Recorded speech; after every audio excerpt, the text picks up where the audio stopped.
radio announcers, the church people and the street people, telling them that God has smiled on me.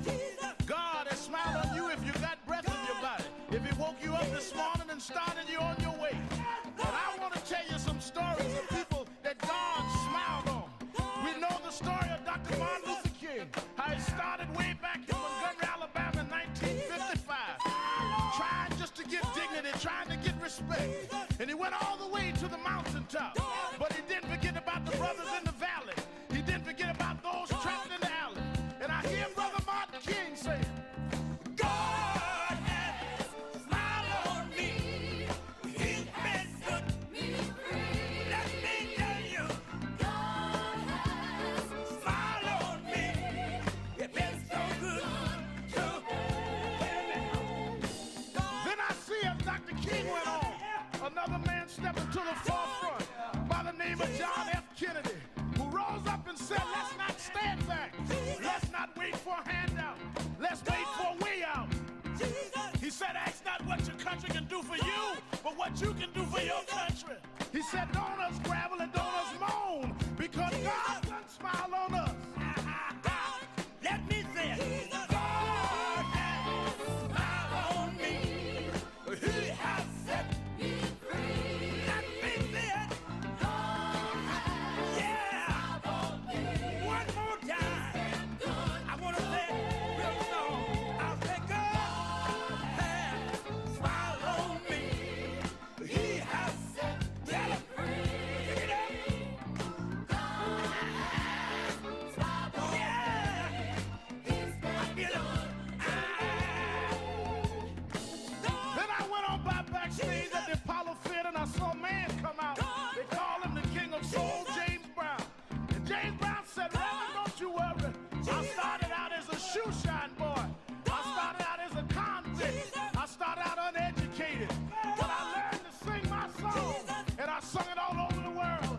I told him it was a man's world. I told him about the big payback. I told him Papa got a brand new bag. And all over the world, they can hear my voice. But Reverend, don't you frown. Don't you bow your head. Tell him what you told me, Brother Brown. I said, God has smiled on me. He has set me free. Yeah. Oh, yeah. I want to scream, y'all. I want to scream, y'all. God has smiled on me. He has set me free.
God has smiled on me. He has set me free. God has smiled on me. He's been good to me. Let me tell you, God has smiled on me. He has set me free. God has smiled on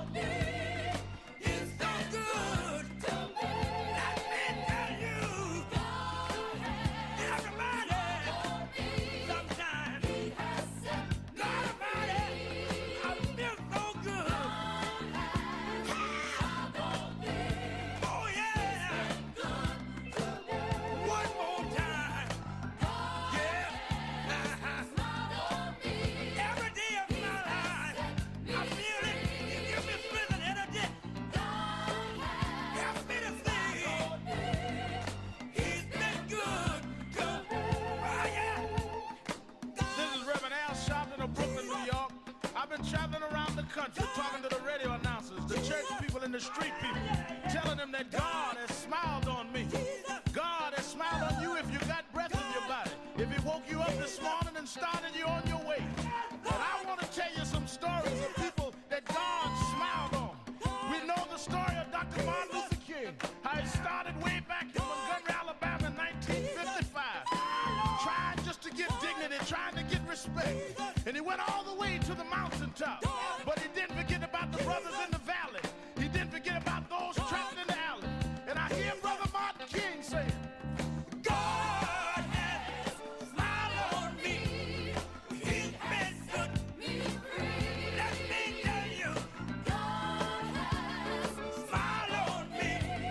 It's been so good to me. Then I see as Dr. King went on, another man stepping to the forefront by the name of John F. Kennedy, who rose up and said, let's not stand back. Let's not wait for a handout. Let's wait for a way out. He said, ask not what your country can do for you, but what you can do for your country. He said, don't us gravel and don't us moan, because God done smile on us. Let me say it. God has smiled on me. He has set me free. Let me say it. God has smiled on me. One more time. I want to say it real slow. I'll say God has smiled on me. He has set me free. Pick it up. God has smiled on me. He's been good. Then I went on by backstage at the Apollo Theater and I saw a man come out. They call him the King of Soul, James Brown. And James Brown said, Reverend, don't you worry. I started out as a shoe shine boy. I started out as a convict. I started out uneducated. But I learned to sing my song. And I sung it all over the world. I told him it was a man's world. I told him about the big payback. I told him Papa got a brand new bag. And all over the world, they can hear my voice. But Reverend, don't you frown. Don't you bow your head. Tell him what you told me, Brother Brown. I said, now God has smiled on me. He has set me free. Yeah. Oh, yeah. I want to scream, y'all. I want to scream, y'all. God has smiled on me. He has set me free.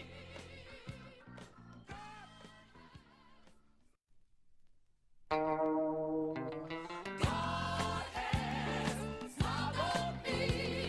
He has set me free. God has smiled on me. He's been good to me. Let me tell you, God has smiled on me. He has set me free. God has smiled on me. He's so good to me. Let me tell you, God has everybody, sometimes, He has set God about it. I feel so good. Oh yeah. One more time. Yeah. Every day of my life, I feel it. You give me strength and energy.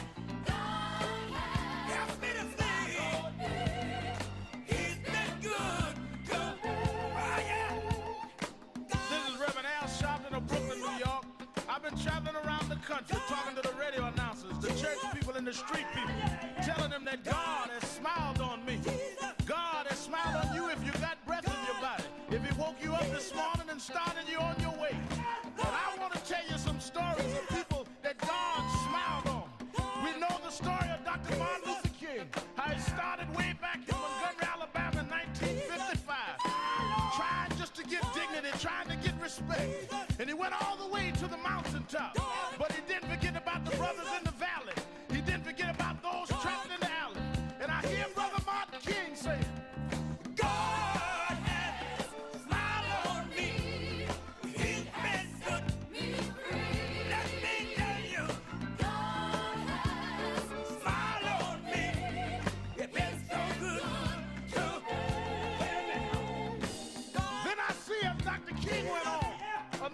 stepped into the forefront by the name of John F. Kennedy, who rose up and said, let's not stand back. Let's not wait for a handout. Let's wait for a way out. He said, ask not what your country can do for you, but what you can do for your country. He said, don't us gravel and don't us moan, because God done smile on us. Let me say it. God has smiled on me. He has set me free. Let me say it. God has smiled on me. One more time. I want to say it real slow. I'll say God has smiled on me. He has set me free. Pick it up. God has smiled on me.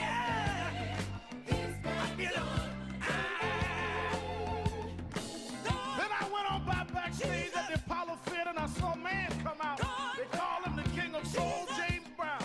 And James Brown said, Reverend, don't you worry. I started out as a shoe shine boy. I started out as a convict. I started out uneducated. But I learned to sing my song. And I sung it all over the world. I told him it was a man's world. I told him about the big payback. I told him Papa got a brand new bag. And all over the world, they can hear my voice. But Reverend, don't you frown. Don't you bow your head. Tell him what you told me, Brother Brown. I said, God has smiled on me. He has set me free. Yeah. Oh, yeah. I want to scream, y'all. I want to scream, y'all. 31st. Do you know what time it is? It's Al Sharpton's time.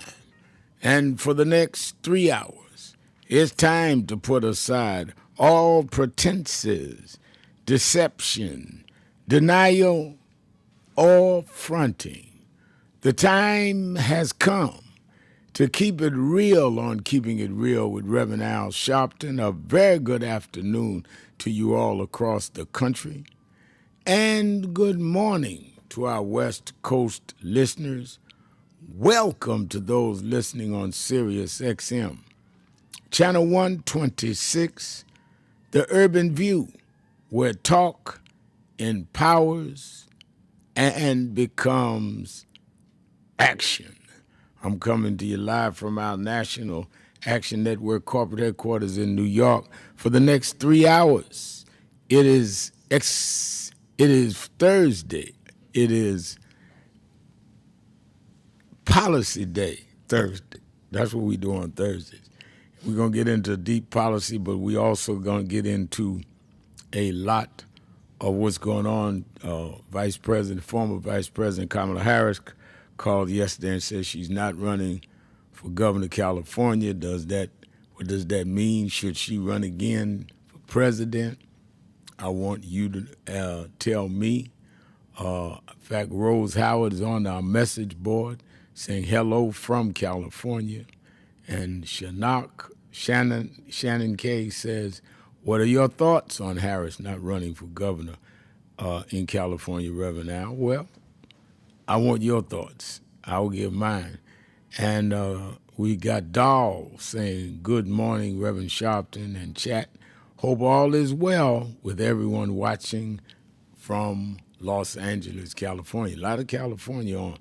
We need to talk about a lot. So we are going to take a break. We started late. There was a little technical hiccup, I should say, and we will be back and start opening up the phones because there's a lot to talk about. Not only Kamala Harris, but the whole fight around tariffs.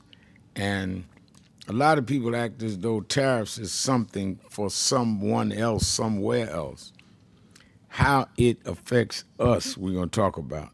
On the eve of these trade deal deadlines, Trump has blasted Canada now, and for them recognizing statehood for Palestine.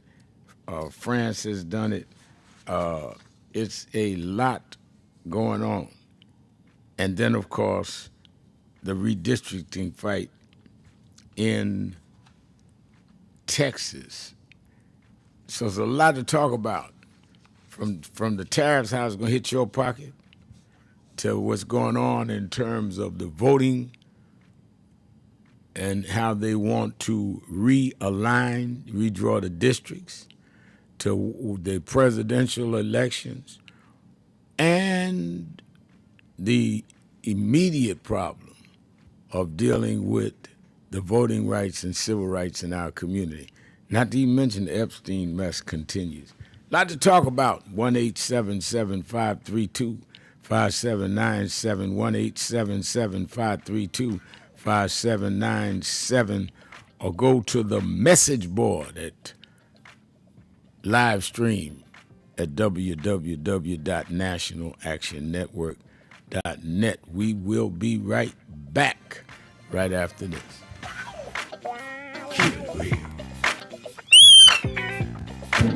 Of reference. 400 years later, it's time to do some assessing where we came from. While Alabama, Georgia, and South Carolina, and Mississippi take the hits, the real trade market for commerce and cotton was New York, the port of New York. As a matter of fact, Joe, the first state to end slavery was Vermont. It was all the way up the coast. The big shipbuilders became rich off of our enslavement. Say our people are not slaves, they are our ancestors. They became slaves to the person, they're our ancestors, they're our foreparents. The money is made off of the commodity. We were the commodity in the commodity exchange. And they would import Africans. They export cotton and tobacco. And they built the whole economic system around Wall Street. Africans, because they feared the Indians would attack the Dutch, built a wall on Wall Street. That's why they named it Wall Street. It's the Africans, with logs and trees, they built a wall around Wall Street, keep the Indians from attacking the Dutch. So Wall Street was named after us.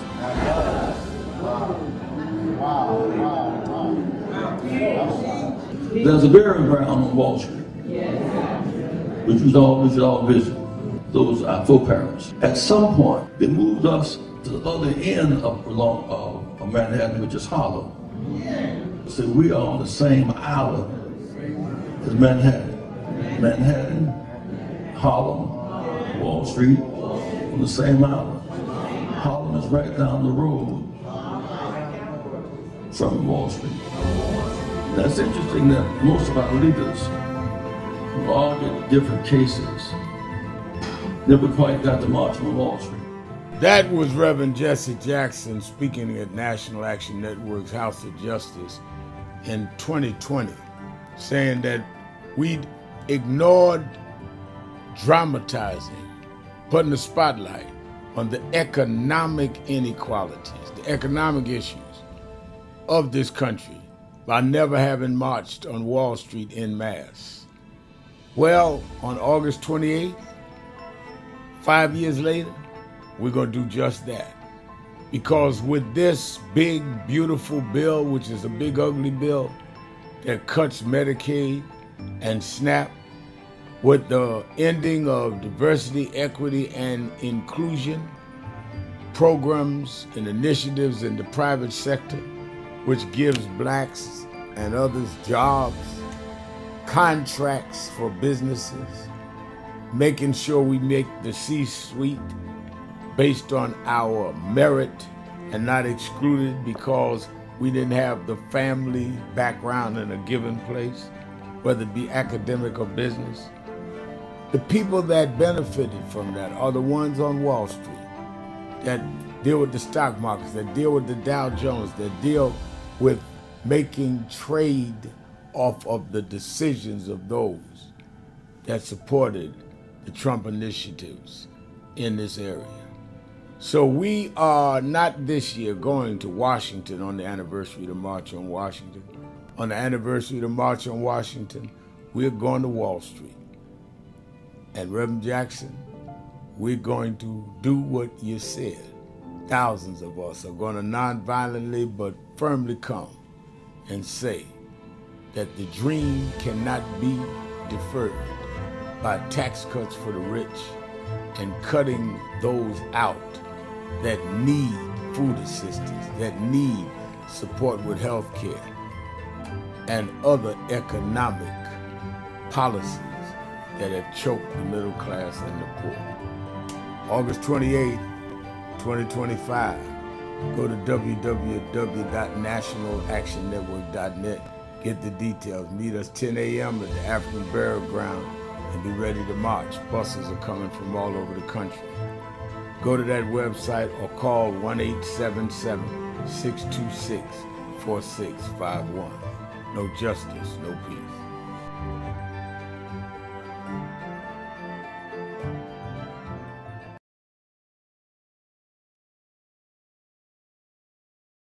Stop going through your life like you are a co-star or a bit player in your own drama. No, you are the main star.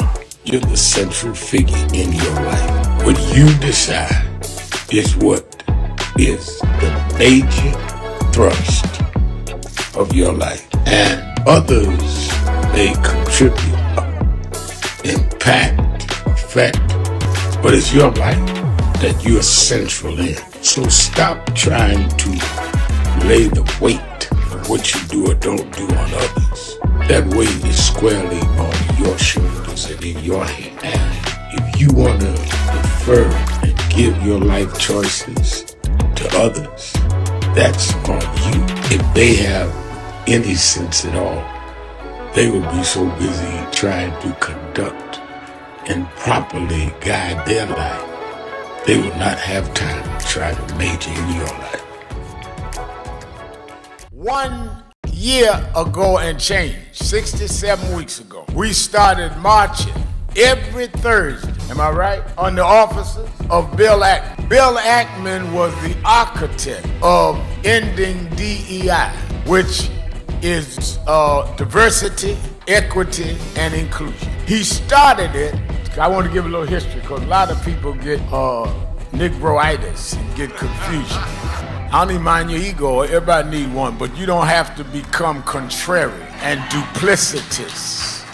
We got to have integrity even among those with ego. So we started when they first came out against DEI. Now Ackman and them started it going at Harvard University, forcing out the first black woman and first black president of Harvard. We went to his office and been going 67 weeks. I went first 10, 12 weeks. And this brother, stand up, Reverend Ron McHenry, coordinator House of Justice. This brother has been there every week. Many of you here in the audience have marched every week. So we didn't just get in this, we were in it the day they came at Claudine Guy. Last year's convention, we dealt with DEI. This year we said that we're going at these corporations that had come out against DEI. Many of you, most of y'all I'm looking at was at the convention. And we hit Pepsi. Pepsi called and said, all right, we 8-9 days in, we agree to meet. And we went, purchased New York, chairman of our board, Reverend Dr. W. Franklin Richardson, and Carol Wallace, who's a special advisor to us on finance, and laid out to them that one, we don't care what you call it, DEI, IED. Y'all are gonna keep your commitments in terms of the black community. And that means we don't want special privilege, but we do not want to be specially excluded. This is not about we don't want merit. We feel if our people are at the table, we can beat anybody on merit in many cases. So we want from employment to your board, to how you deal with marketing, to who does your financial investment. We want to go across the board with that. Otherwise, if you don't want to deal with the question of diversity in how you do your business, then don't deal with diversity in your consumer base because you don't believe in diversity. So we just will try to remove all the dollars we can from buying your stuff. In fact, I told the chairman, met with the chairman of the board, met with the CEO. I said, in fact, I learned that not from growing up civil rights, I learned that from Donald Trump. I said, what do you mean? I said, Donald Trump said he's gonna redo tariffs, that if he doesn't get what he wants for the country, they were gonna raise the tariffs. I'm doing the black tariff reverse. If we don't get what we want, I mean, y'all can't be for Trump and tariff and not be for us in the African American community with a tariff.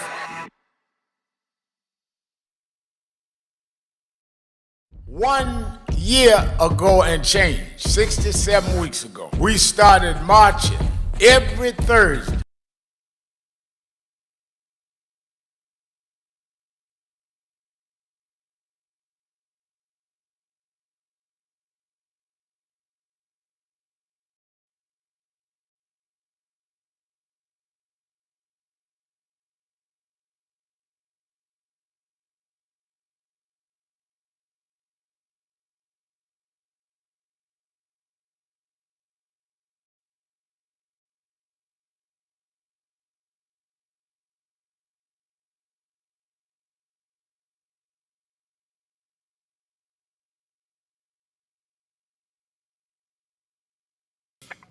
Reverend Al Sharpton, and we're back. And let me say that I am encouraged that a lot of people are signing up online and calling in for the march on Wall Street.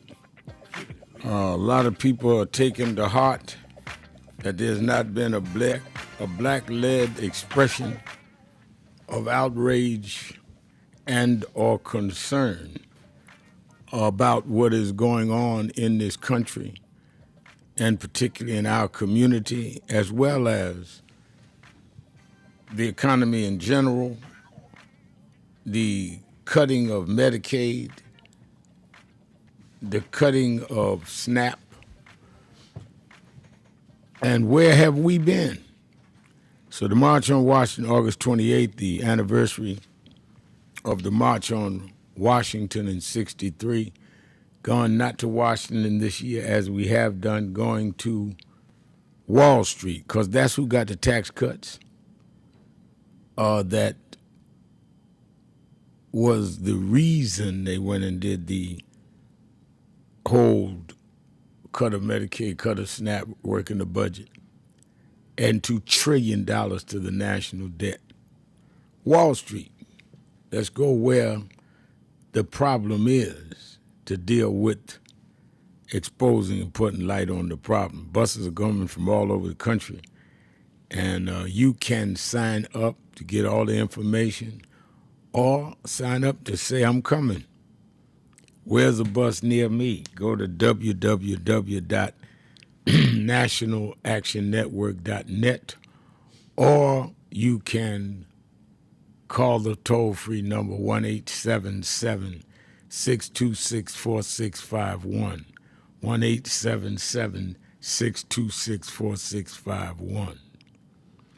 Well, also, don't forget, watch Politics Nation with Al Sharpton every Saturday and Sunday, 5 p.m. Eastern Time. And you know I'm already working on the show since yesterday. When I saw this whole thing in Gaza and Trump and them saying they're concerned but not saying they're going to do anything about it, I'm going to deal with that over the weekend. I'm going to deal with the whole question of these tariffs and how it hurts small businesses, particularly in black communities. I'm going to deal with the whole question of why the Congress won't stand up on these Epstein tapes. I got senior members of Congress in the Senate.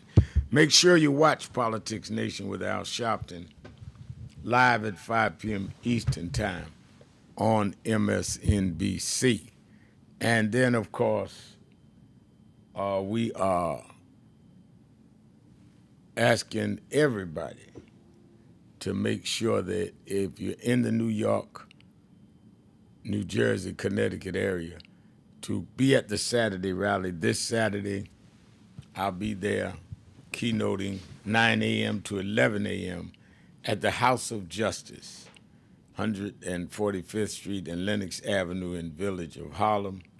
You that are not in New York can watch it live on Impact Television, the only black-owned network gospel show.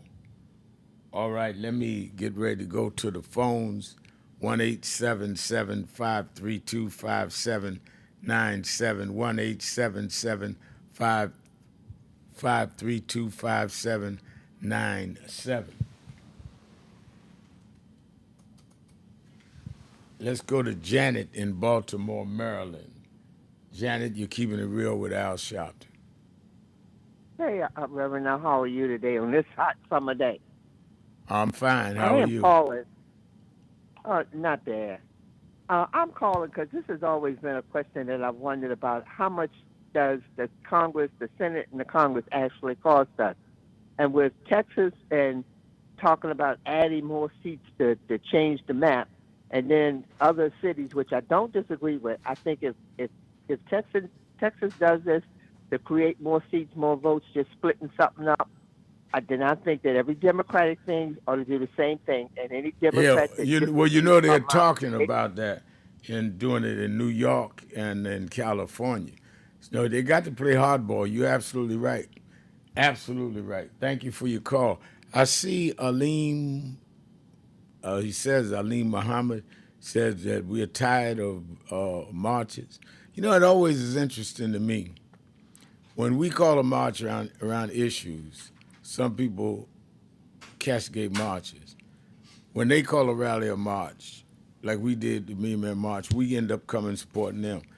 It seems kind of one-sided, brother. Why did we march? Same reason we did the Million Man March. We need to put attention on what's going on. You can't say it's good to put attention one way and then stop on another way. Like we done run out of reasons to put attention on things. We have more reasons now than we did in 95. So I'm glad you put it up there so I can answer like-minded people that think when they do something it's righteous, but when others do something it's questionable.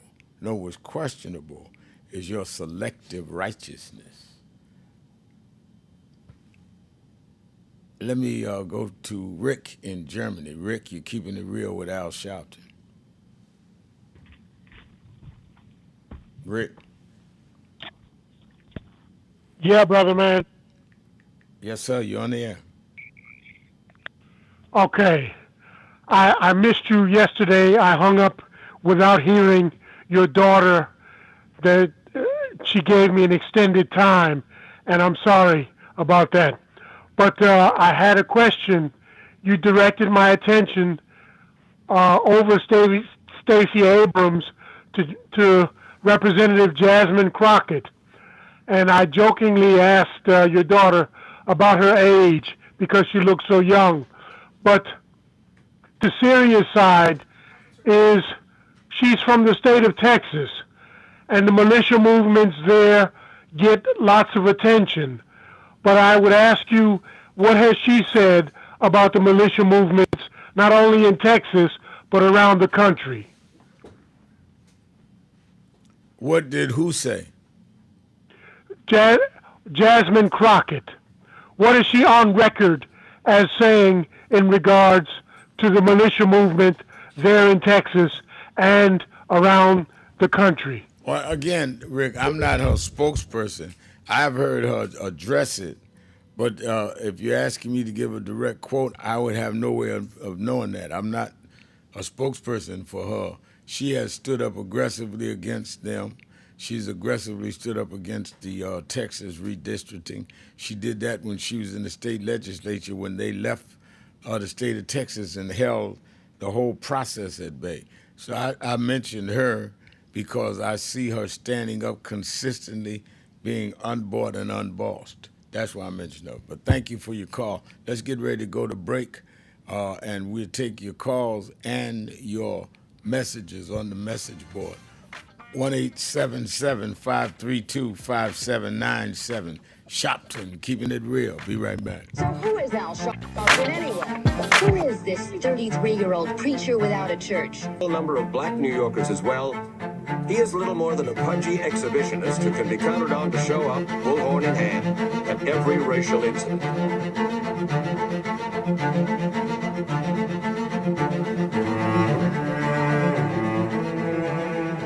I often quote Mark Twain saying, the two most important moments in life is the moment you are born and the moment you find out why you were born. I had a very troubling conversation the other day that prompted me to do this little video. Young man that I've known a while came to me and he was crushed. I mean, really crushed, because people were criticizing his work. He's in the ministry, but he's also an actor. And he said he couldn't understand why people were jumping all over, criticizing him, trying to find scandalous and derogatory things about him. And I told him, I said, you know, you very young. You don't know the road I've traveled. They call me everything but a child of God. A blabbermouth, a loudmouth, too flamboyant, an agitator, a racist, I a race had to baiter. learn. Yeah, right. I was not defined by how others saw me. I was defined by how I saw myself and whether I was being true to myself. Some of you watching this don't like me.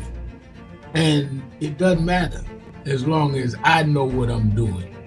And I like me for being real. So I'm doing this video to say to you, whoever you are, and whatever you do, you may not be in ministry or social justice, none of this stuff, but don't live your life worried about opposition or people that don't like you. You can turn that around. Use me as an example. The same people that call me a scam artist, a con artist, a sellout, or racial hustling, I kept going. And the people I respected started respecting and publicly embracing my work. When Coretta Scott King, the widow of Dr. Martin Luther King Jr., had this to say about Al Sharpton. A leader who has protested injustice with a passionate, unrelenting commitment to nonviolent action in the spirit and tradition of Martin Luther King Jr. And I am talking about your leader, our leader, the Reverend Al Sharpton. The other thing that hasn't changed is the National Action Network's commitment to fight injustice and inequality here in New York City and across America. And that's not only a testament to Reverend Sharpton, it's a testament to all of you who are here tonight. First and foremost, to Reverend Sharpton. I saw him when he first came on the scene, and I have marveled at his tenacity, at the development of his intellect, and his devotion to our movement, and much he has contributed to the world we are experiencing. I am honored, and I must say that when I had my debate with Dr. King on the issue of the church and religion, he didn't warn me that after his departure, his space would be filled by another preacher, and that preacher would be Al Sharpton. All you want in life is people that matter to you to say you did all right. And more important, that you can look in the mirror and say you did all right. Thank you, Rev. Thanks for that introduction. Look, we've known each other for a long time. I'm grateful not only for your leadership and partnership, but quite frankly, more importantly, for your friendship. And thanks to all of you, members of our nation's most important civil rights organization. You have been, over all of your years, such an extraordinary leader. You are a voice of truth, a voice of conscience, a voice of practicality around what we must address and what we can do. And I thank you so much for your friendship. I remember that most of the youth around Al's age, he was about 12, wanted to be like Connie Hawkins, a great basketball player, legend, or Earl the Pearl, or Clyde Frazier. Al wanted to be like Adam Powell, a powerful preacher with a social justice gospel. He was very close to, at that time, to Reverend William Augustus Jones, powerful preacher and social justice advocate, and Reverend Gardner Taylor stayed right down the street, and Bishop Washington, whose church he came from, and Reverend Sandy Ray. He wanted to be like these giant preachers. He wanted them to have the edge, however, of the King's social justice dimension. He wanted to be like them. Now he's one of them. Perhaps taller than most of them because of the risks he has taken and the reward God has given him with his gift. I remember so well that first escorted him to jail. He was around 13 years old with the jail fighting the ANP. He was in the lineage of our struggle. He grew up in it. We didn't just see him on TV one night. He didn't happen. He came bottom up, not top down.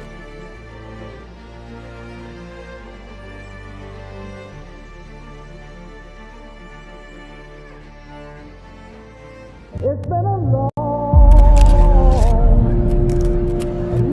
time coming, but I know 1968, Dr. Martin Luther King was killed in Memphis, Tennessee.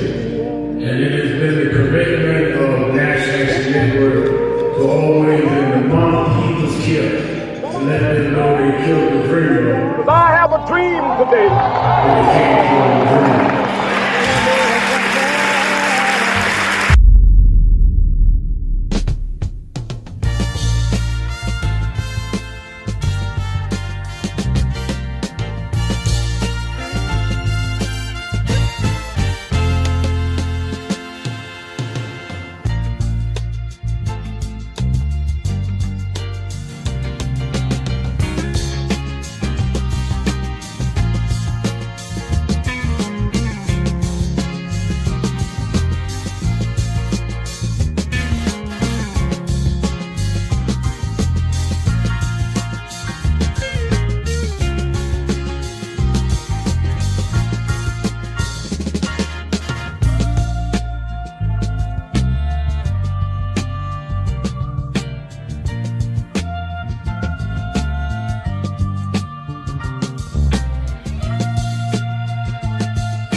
Rev, you know, you were right there From the beginning. with the stuff that Yep. was going on in Brooklyn at that time, at Howard Beach. You were right there. He had in one of the early movies, he had my name. Then he put me in Malcolm, and I wasn't even old enough to know Malcolm. So we've been through it all. Those who see Malcolm X. It's 3 hours, but fast forward to the scene. Reverend Al Sharpton, 1-877-532-5797, 1-877-532-5797. And I think that you and I have a lot to talk about on. Let me say that a lot of the policy, since Thursdays we do policy day, a lot of us think that policy doesn't matter to us.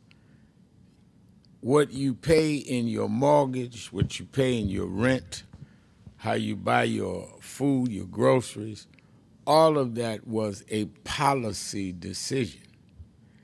And I think that a lot of us just don't want to put in the effort to say I'm going to be a little wiser than they think. They are betting on us, leaving the policy to them, and just giving us the results, the emotions. And that is why you must drive the agenda rather than be driven by the agenda. And a lot of us don't get that. Let me go to the message board. Tanya Stovall says, there needs to be some heavy protesting against gerrymandering and takeover in Texas. I heard the Trump regime was pushing for this. And that's part of what we're going to raise in the March on Wall Street, because who's financing those gerrymandering lawyers and the whole protest around saying they need to redraw the lines. You're absolutely right, Tanya. And no spotlight is put on that. I tell people all the time, the difference between Martin Luther King and those that were already in civil rights in the 50s when he started was the marches and the boycotts. He dramatized what everybody was just talking about. And I think that is what is missing now. Let's go to Kevin in Delaware. Kevin, you're keeping it real with Al Sharpton. Yes, good afternoon, Reverend Sharpton, and thank you for taking my call. Thank you. Recently I've seen on the news about this supposedly all-white community supposed to be being built in Arkansas. Yeah, I saw that. My question is, I noticed how this guy in New York named, I think his name is Bloom, is always going against anything that black people try to do for themselves. But I haven't heard a word out of him about this community being built just for white people only. Yeah, I don't know exactly who you talk about, but you're right. I've not heard an outcry from any of those that come out with this anti-DEI. I think that it's absolutely obvious that they're just using that to try and stagnate the progress that we've made and the progress we yet must make. Yes, the only reason why I brought that up is I don't know if the guy's name is Bloom or Blum, but I think you was protesting his law firm. National Action Network was boycotting his law firm or whatever. Oh, you talking about you talking about the hush fund guy? Yes, him. Oh, okay. No, you said Bloom. His name is not Bloom. It's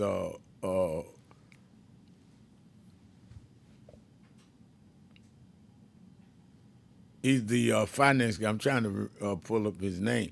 We still protesting. The local New York chapter has been going out. You talking about Bill Ackman? I'm sorry. Maybe that was his name. Yeah, Bill Ackman. You threw me way off. Yeah, they're going today to Bill Ackman every Thursday. I think this is the 82nd week. No, we haven't let up off Bill Ackman. And Bill Ackman has been saying he wanted to meet, he wanted to talk. And I've said, unless you're willing to say that in the meeting you're going to back up off DEI, there's nothing to talk about. I'm not doing photo ops just to be doing photo ops. I don't need that. I'm on TV and in a newspaper. I don't need to be in there with you if you're not going to say what needs to be said. And I'm so proud of Reverend Ron McHenry and our base group at National Action Network Harlem that for 82 weeks they've been out there strong. And I know they say, well, it shames his neighbors and it gives people discomfort in the building, his office building. That's exactly what marching is supposed to do. I hope we make people uncomfortable August 28th. There's so many of us come down to Wall Street. What do you think King and others did that got us the right to vote, that got us public accommodations? Some of us, I think, get amnesia. But thank you for your call. Let's go to Iris in Cincinnati, Ohio. Iris. Hey, Mr. Sharpton, how are you? I'm doing very well. How are you? I am, I would say better than good, but I wanted to just call in today, and I have not spoken with you in many years. Many years ago, not many years, but almost 20-something years ago, Reverend Sharpton, you came here, you walked with us, you walked with Reverend Damon Lynch III, as we were on our quest for better policing, equitable policing, transparency in policing in the city of Cincinnati. And we went through a civil unrest. We had a boycott. We spoke to all of the things that were plaguing black folks in the city of Cincinnati. Well, Reverend, I'm calling in today to tell you it will be 25 years, April of 2026, and the reform work we have done. And that reform work has opened up Cincinnati to major things, developments. All the things that you hear about are good. You certainly know our Commissioner, Alicia Reese. All the things that we have been able to accomplish to hold our police accountable, to be transparent in the past 25 years. Now, Reverend, we have our governor, because of one incident, one fight, one brawl that took place on the corner of 4th and Elm in the city of Cincinnati by two people who decided they were going to fight. One was a white dude throwing out racial slurs, slapped the brother, and the brothers and sisters responded. Now, while we don't want anybody to get hurt, we're not calling for any violence, but we also are calling for fairness. Our governor is now has imposed upon us to bring in the Ohio State Patrol to patrol our streets. He's saying it's based on crime. Reverend Al, our crime is on an 18-year low. Our crime is at an 18-year low. And so they are now, the Republicans on the state level are trying to impose things that they know are unconstitutional and we don't need. The Ohio State Patrol Police patrol the highway. They know nothing about urban policing. They know nothing about our agreements. We cannot hold them accountable. We don't know who holds them accountable. So I want to say to your listeners and to you, dear brother, the distractions to keep us from what is happening nationally are happening, and now they're coming for the work that we have done here over the past 25 years on behalf of Black people. Reverend Sharpton, I got a call today from the congressman's office saying that the Proud Boys are calling his office saying that they have landed in Cincinnati. They have posted my address all over the internet. They've posted our police chief, our Black city manager. So these things are becoming more and more real, as it was in the 50s of what you were just talking about, when you're fighting for equity, when you're fighting for transparency, when you're holding people accountable. And we've been able to do some pretty decent things here, Reverend Sharpton. If not, I would have called you and said, now, it ain't utopia here for Black people and police, but we have accountability measures in place. We can sit down at the table and design strategies for safety because that's what our agreement stemmed from. We had the only one like it in the country, Reverend Sharpton, that had two agreements, the cookie cutter DOJ and then our collaborative, which had a class which names all Black people or people who are perceived to be Black. So, Reverend Sharpton, again, it's an unnerving day for me in the city of Cincinnati to hear this hateful speech. I mean, it's so hateful. I'm getting messages from people saying, we're going to Carl Rittenhouse you, Iris Rowley. We're going to lynch you, Iris Rowley.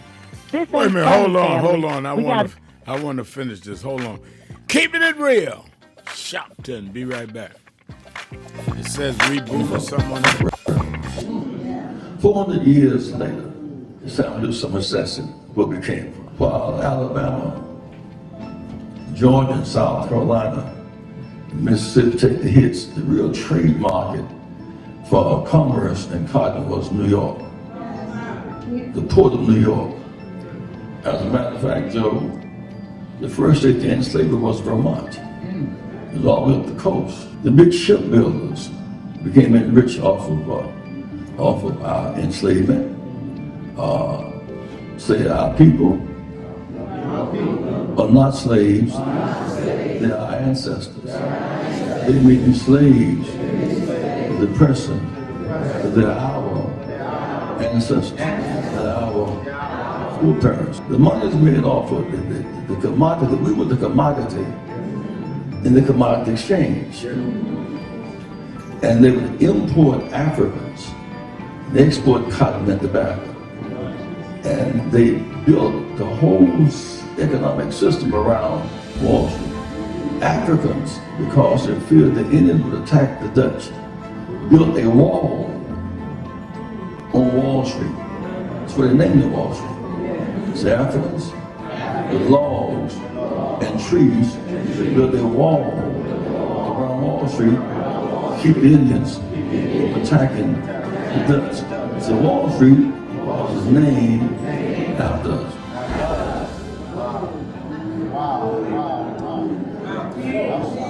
There's a burial ground on Wall Street, which we should all visit. Those are our foreparents. At some point, they moved us to the other end of Manhattan, which is Harlem.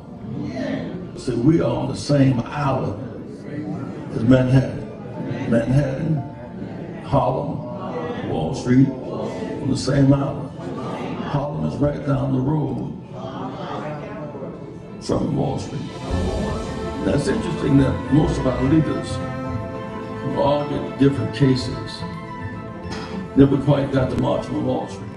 That was Reverend Jesse Jackson speaking at National Action Network's House of Justice in 2020, saying that we'd ignored dramatizing, putting the spotlight on the economic inequalities, the economic issues of this country by never having marched on Wall Street en masse. Well, on August 28th, 5 years later, we're going to do just that.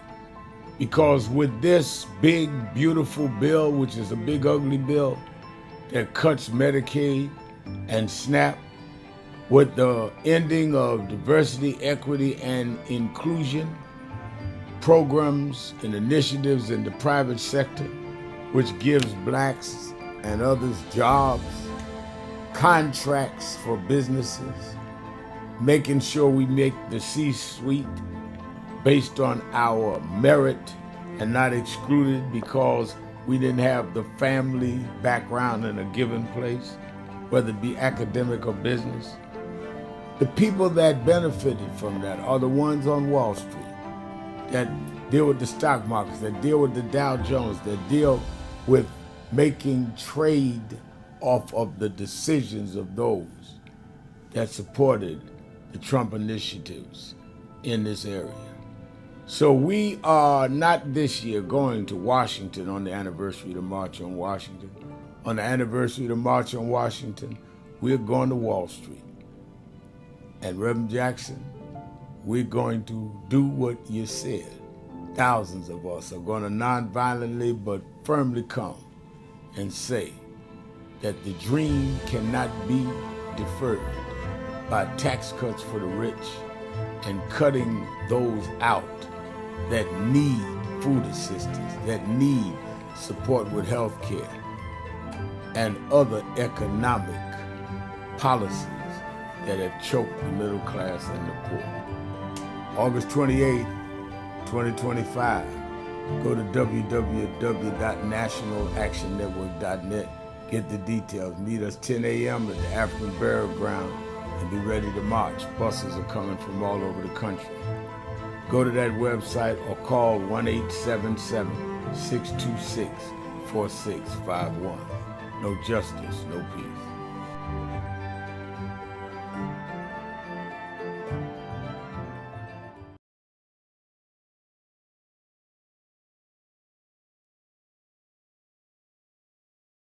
Come on.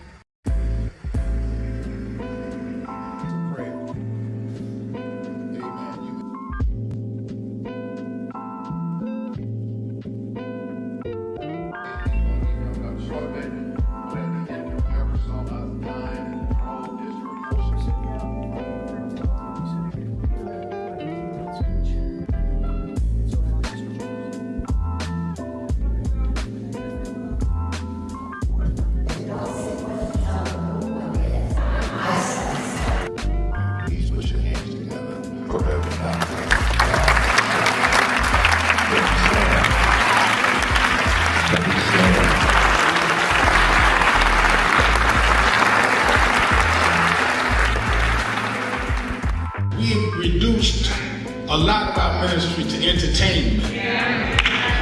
Or who can hoop the loudest, who can run around the pulpit more, or who got the dresses fancy, and don't deal with the ministry.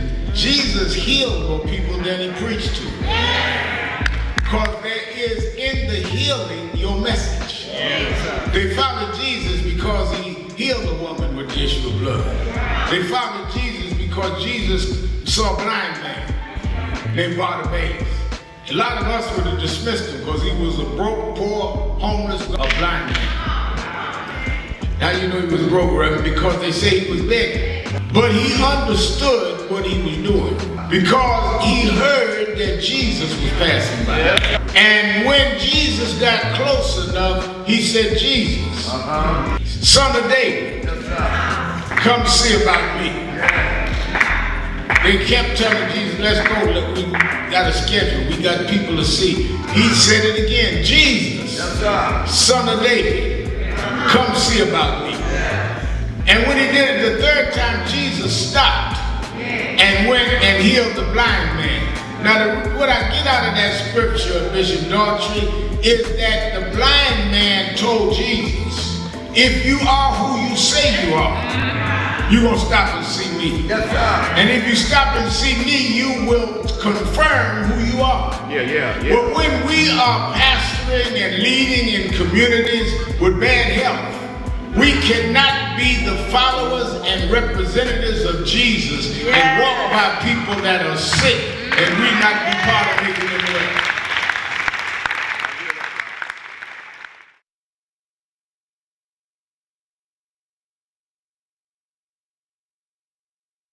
Stop going through your life like you are a co-star or a bit player in your own drama. No, you are the main star.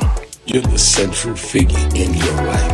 What you decide is what is the major thrust of your life. And others may contribute, impact, affect, but it's your life that you're central in. So stop trying to lay the weight of what you do or don't do on others. That weight is squarely on your shoulders and in your hand. And if you want to defer and give your life choices to others, that's on you. If they have any sense at all, they will be so busy trying to conduct and properly guide their life, they will not have time to try to major in your life.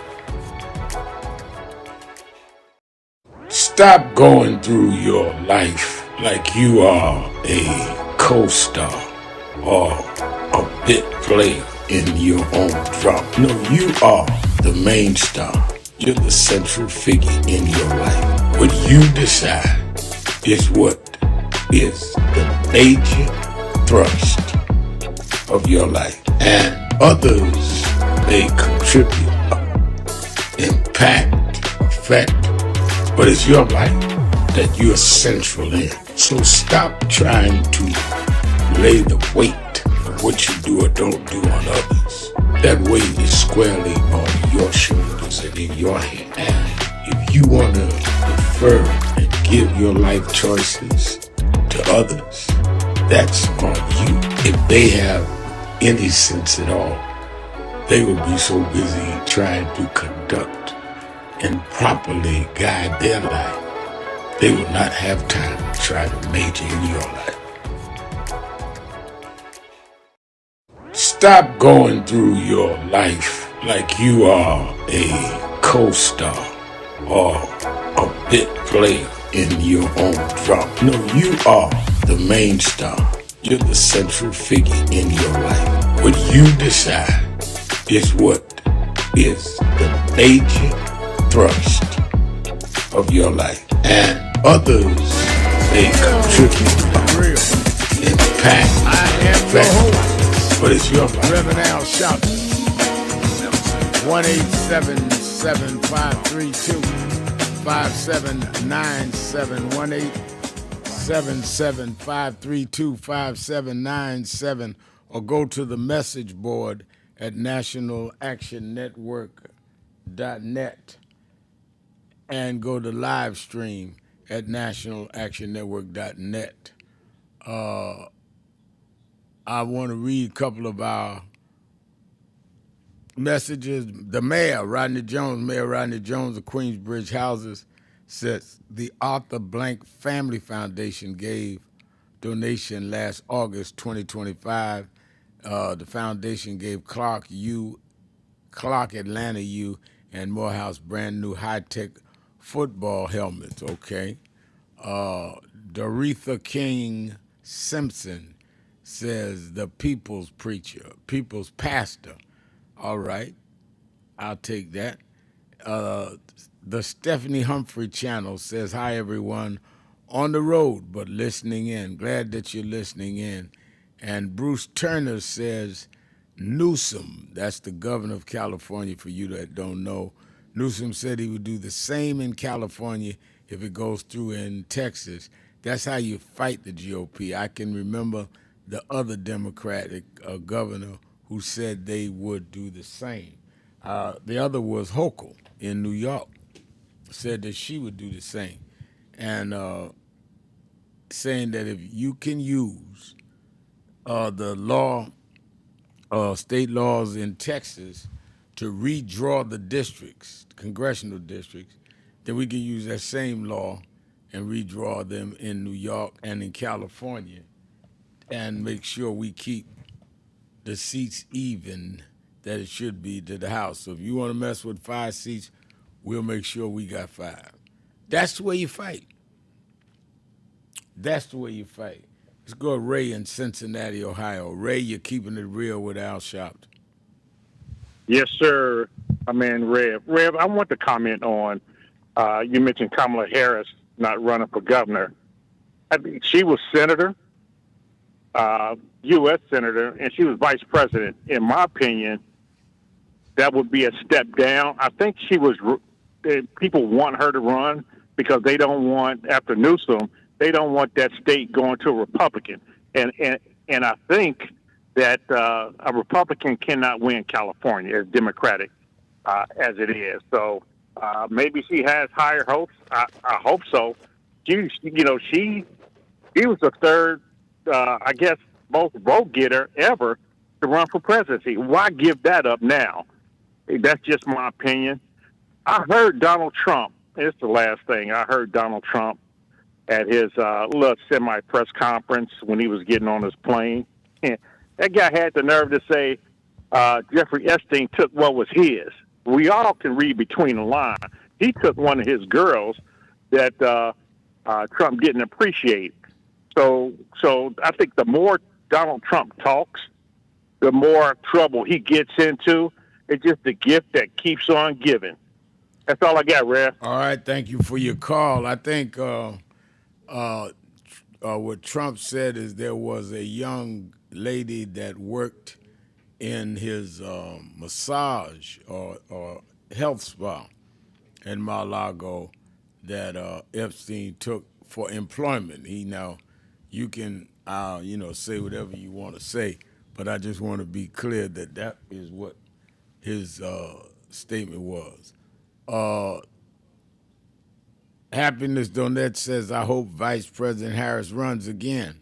All right. What do y'all think about that? Now that she's taken herself out of California, do you want to see her run again? And if so, why? If not, why not? Bruce Turner says, the message board is lit up today. Bruce Turner says, don't say a Republican can't win California. Arnold won it, and that's true. Arnold Schwarzenegger ran and won as a Republican. Georgia Daniels saying, fight back. Forensic Account says, our ancestors will forgive us for not living where we aren't wanted. And I kind of agree with you on that one. I think that what is to me a literal example of a scared person. A lot of people think people are scared that, run or seem to be trembling or, when I tell somebody scared, when you say, let's stand up and do some things that's going to fight back, stand up to the powers that be, like the March on Wall Street or like getting people to vote for somebody that stands up for what's right. And they got all kind of excuses. Well, we don't want to do that. They ain't going to do nothing, da. That is somebody that is scared to confront the system. They cover it with playing that they're more militant than you or they blacker than you. But they really scared. They're really scared. The definition of a punk is someone that will not stand up to people that is abusing him or her and their own people. And all that rhetoric of, man, this don't work, that don't work, and all that. And at the end of the day, you say, okay, what works? They have no answer because they really are just scared to fight.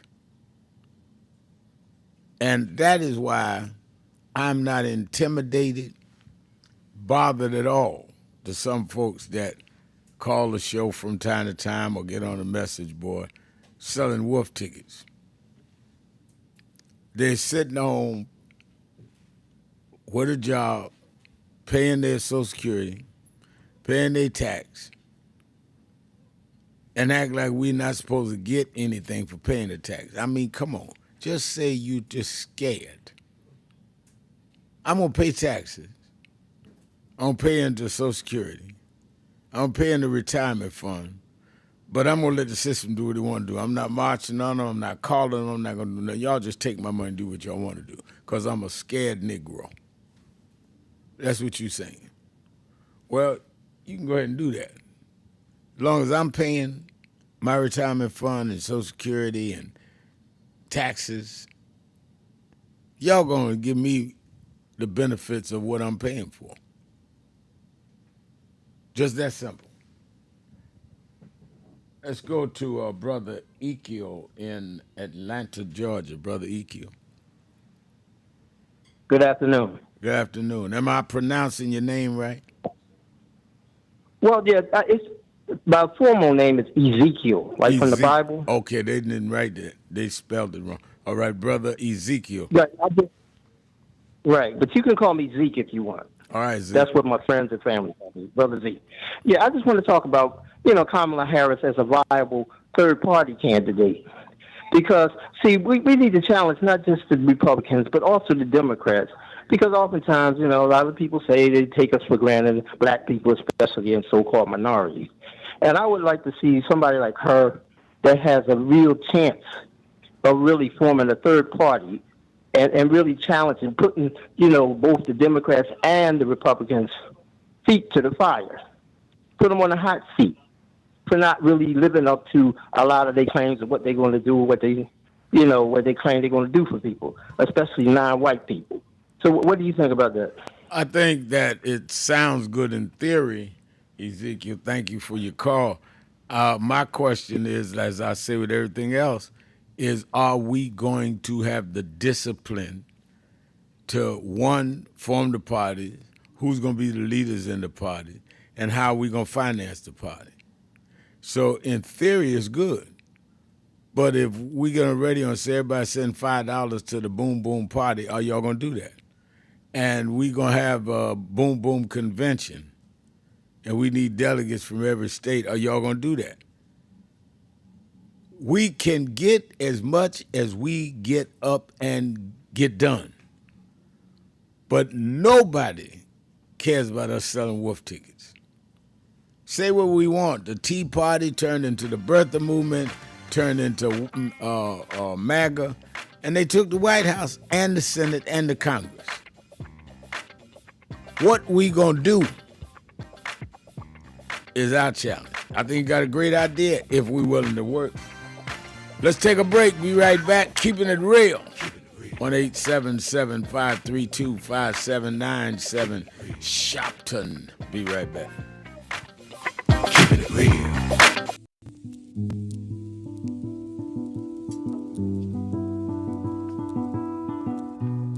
I had a thought this morning that I want to share with you about mentorship.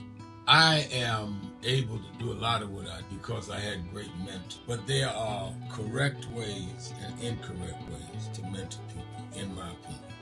I was mentored as a boy preacher by Bishop F.D. Washington, one of the great Pentecostal preachers of his time.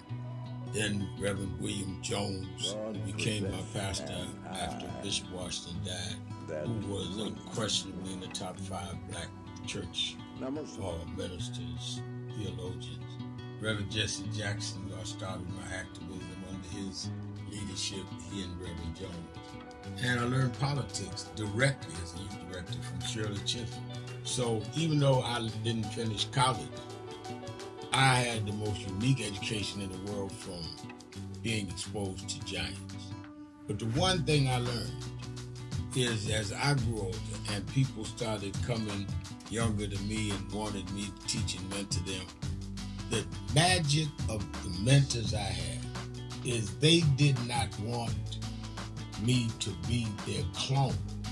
They wanted me to learn things from them and use my own gifts and talents in my own unique way and let me do things on my own, because they knew that if I flopped in some things, it would teach me with other things. They'll come and help me once I was down, but they were not going to have me avoid being down.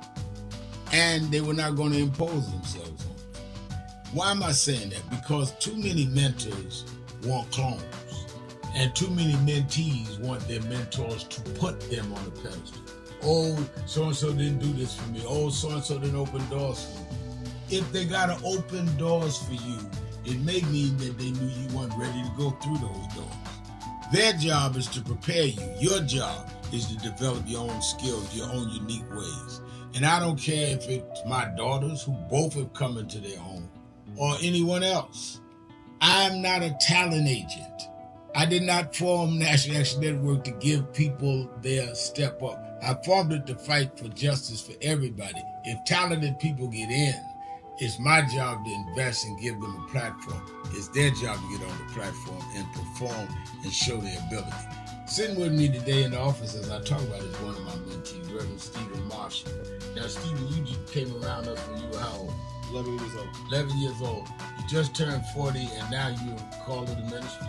Yes, sir. And what do you do in National Action Network? I help formulate policies, lead in various regions, but most importantly, I senior advisor to you on all things from social justice strategies, politics, intergovernmental affairs, you name it, community organizing, all of that stuff. And I could go through scores of others. My daughters started Huddle. They got Huddles now, which is for young people to meet once a week all over the country. I just saw the video from the Las Vegas National Action Network chapter. Now, when you decided to preach, did I ever tell you to become a preacher? Not one time. Who called you to preach? The Lord. All right. And did I say go to this school or that school? No, sir. Did I open this door, that door? Did I tell you be ready when the doors open? Always be ready and prepared. And that's what I'm saying. Get you some young people than you that you can help along the way. But don't be their talent agent. Their talent must speak for themselves. And anybody that grumbles with you about so-and-so didn't do something for them, maybe it's because they didn't feel you were ready, or that they felt if they did it, you wouldn't do it on your own. But we all don't live forever. I want the next generation to speak of me, of National Action Network, and others. The way I speak of Reverend Jones and Bishop Washington and Shirley Chisholm and Reverend Jackson. But I just don't want young people to feel that somebody ought to give them the reins of leadership or give them the reins of business or whatever it is you're in. You need to learn from their journey, get the pearls of wisdom from them, but don't have them do for you, because then it means you can't do it for yourself.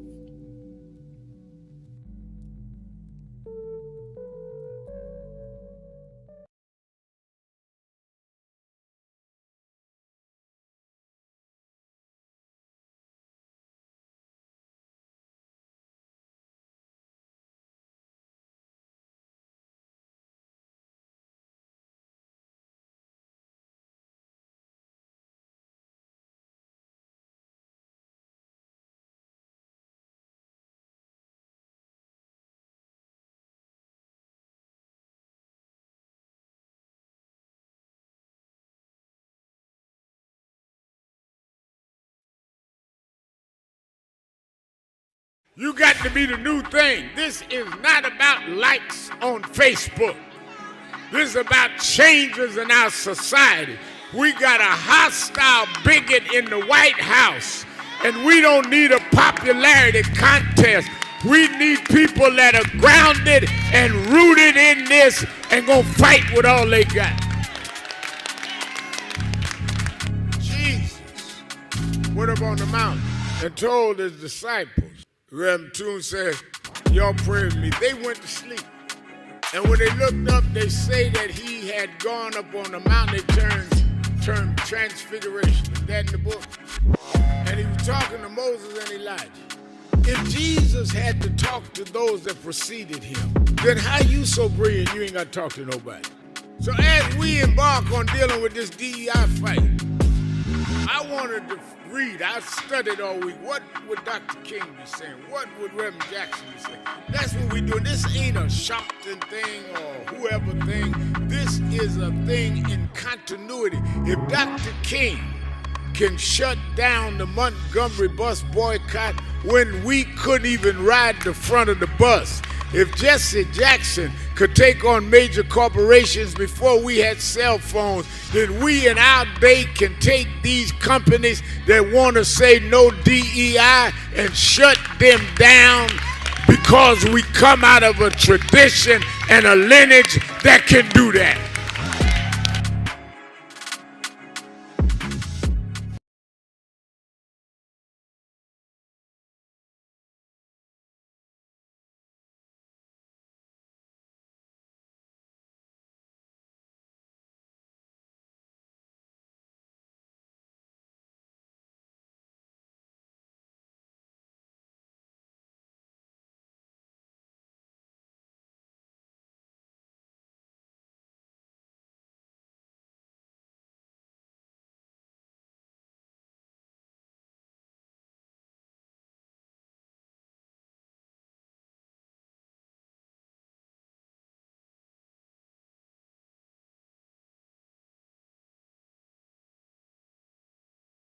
So who is Al Sharpton anyway? Who is this 33-year-old preacher without a church? A number of black New Yorkers as well. He is little more than a pudgy exhibitionist who can be counted on to show up, bullhorn in hand, at every racial incident.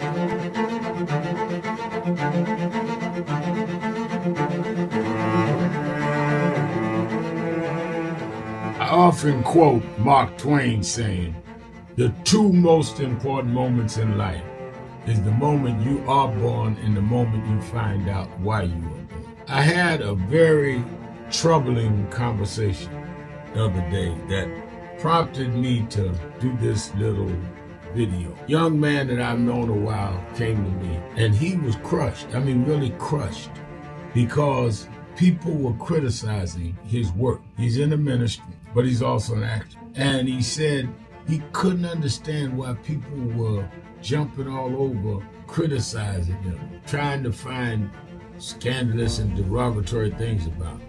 And I told him, I said, you know, you very young. You don't know the road I've traveled. They call me everything but a child of God. A blabbermouth, a loudmouth, too flamboyant, an agitator, a racist, I had to learn. Yeah, right. I was not defined by how others saw me. I was defined by how I saw myself and whether I was being true to myself.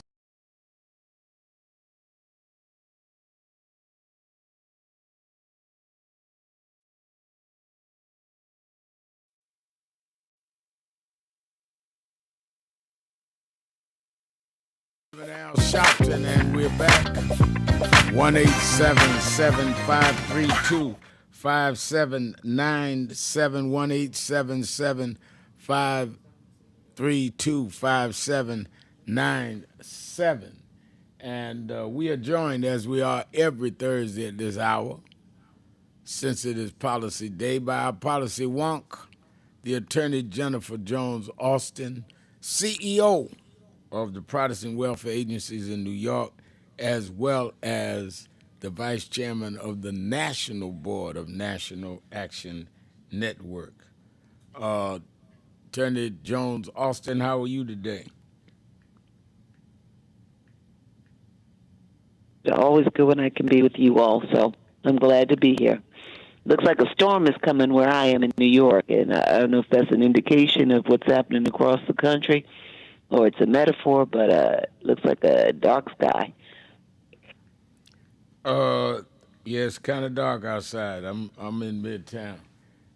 Tell us, and I'm going back to the phones, but tell us, Attorney Jones Austin, you are our policy wit, and there's a lot of talk in the last 2 days about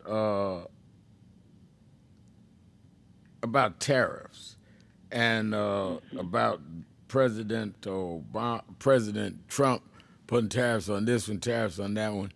How do these tariffs, what does this mean if I'm living in Detroit, I'm living in LA, I'm living in Atlanta? I mean, all that sounds like economy, one-on-one to me. What does it affect? How does it affect me? Well, I think that what people need to think about when they think about terrorists is the same thing that you've told people to think about when they're talking about voting. Voting does affect you at every turn, like state, federal, and local elections. Tariffs, I should say, because I call them taxes because they are taxes. Tariffs affect you. So when people hear Donald Trump talking about, his tariff deals or, like setting tariff deals with foreign entities, they often think other countries. They often think, well, that has nothing to do with me. It's just him engaging in international politics. It has everything to do with you because in America, we just don't exist on what we make here. We don't just trade with, across state lines. We trade across country lines, and we rely on other countries for everything from produce, for wheat. We rely on other countries for electronics. We rely on other countries for oil. Anything and everything that is produced here that benefits us likely has some connection to another country. Now, we got to keep in mind that a lot of that started, it's not just a Republican thing. It's a Democrat thing. I mean, there's been a lot of building of international trade under both Democrats and Republicans. Hasn't been a problem. But now with Donald Trump saying that other countries are getting more from us, that we buy more from other countries for goods and services, for products to even be made here, that we get the materials to make the products from other countries, that, if they're not paying their fair share in tariffs, in taxes, then we're not getting our fair share from it. So as he promised to do, and as he's been doing since he got there, he's been in trade negotiations, tariff negotiations, borderline tariff wars with many countries, raising the tariffs. This is what this looks like. I was sharing with you that my son got a little entrepreneurial thing going for clothing, and he and his partner set out to buy some textiles from another country. They got a quote for the textiles, and they were told that they were going to, send them the fabric, that they would cover the shipping costs, they would cover what they call door-to-door costs, meaning that they would cover, the shipping and labeling, the packaging. They would, send it via plane. They'd cover all the taxes related to that. They'd cover the taxes when it got here. They'd deliver it door-to-door for $2,300, what they ordered. Right? Once before they were ready to deliver them, it was already here on U.S. shores. They told my son that it was going to cost him $4,800 if he wanted it. Fortunately, he had a contract, and he was able to force them to make good on the contract. But when he pressed them on why it was going up, the cost by more than 100%, $2,300 to $4,800, they said, well, it's the tariffs that have been imposed now. So what that looks like is everything from, if you're buying an iPhone, as we've talked about before, they estimate that an iPhone coming from China because of manufacturing production could go up by, $1,500. If you're buying a computer, you'll see an increase. If you are looking to buy basic fruits and vegetables, many of our fruits and vegetables actually come from Mexico and South American and Central American countries. Even when you got things like cars, you're looking to buy a car, you have a car, an accident. I have a fender bender that I recently had. I got to get that repaired. It may cost more to get that repaired because the metal to repair it is coming from another country. So when Donald Trump raises the tariffs, the country that is now like the cost of production or the cost of sending it over here, they're going to pass that on. And the sadness of it is that just like the big, beautiful, big, ugly bill where, you know, like the taxes, everybody, you know, gets a little bit of tax relief, but the people who have more income get more tax relief, the wealthier get more tax relief. Well, think about the same with tariffs. Everybody's going to be hit with it. But if you have less money in your pocket to begin with, if you have less savings, when the cost of goods and services go up, the cost of food, you go out to eat, the purchasing of food, you're going to experience it if you have lesser income more than the person who has a lot more income to just do whatever they want with it. So it's going to hit us harder.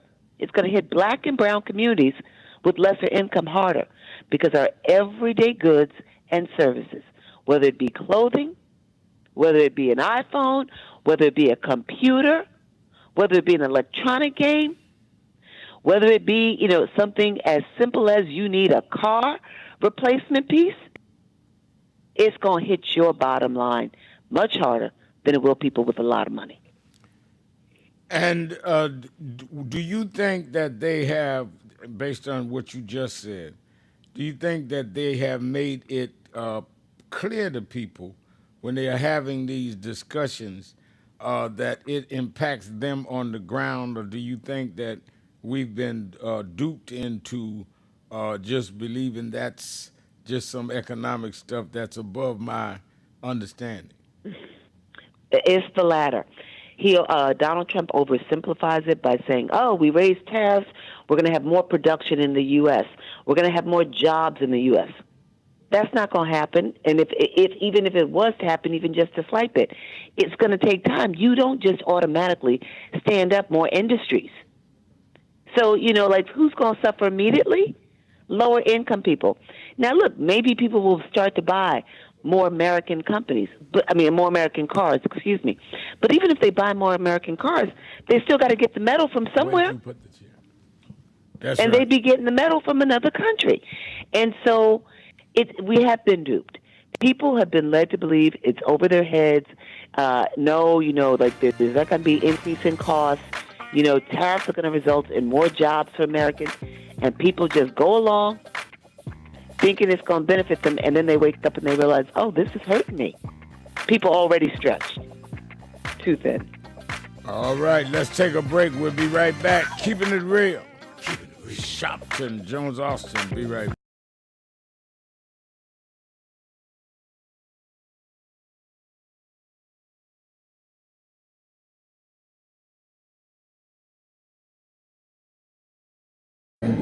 Of reference.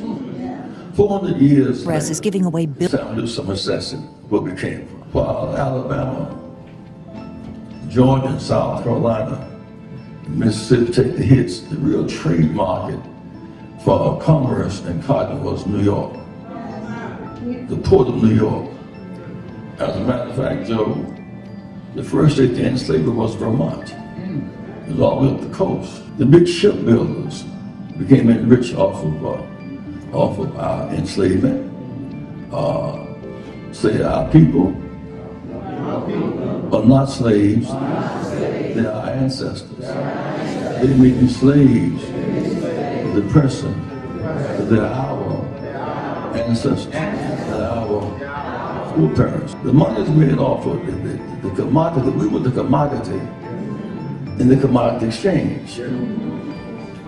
And they would import Africans, they export cotton and tobacco. And they built the whole economic system around Wall Street.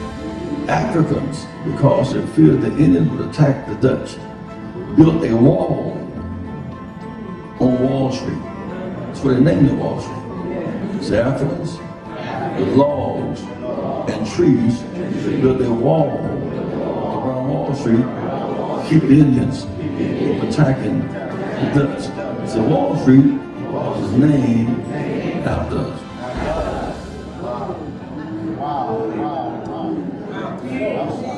There's a burial ground on Wall Street, which we should all visit. Those are our foreparents. At some point, they moved us to the other end of Manhattan, which is Harlem. So we are on the same island as Manhattan.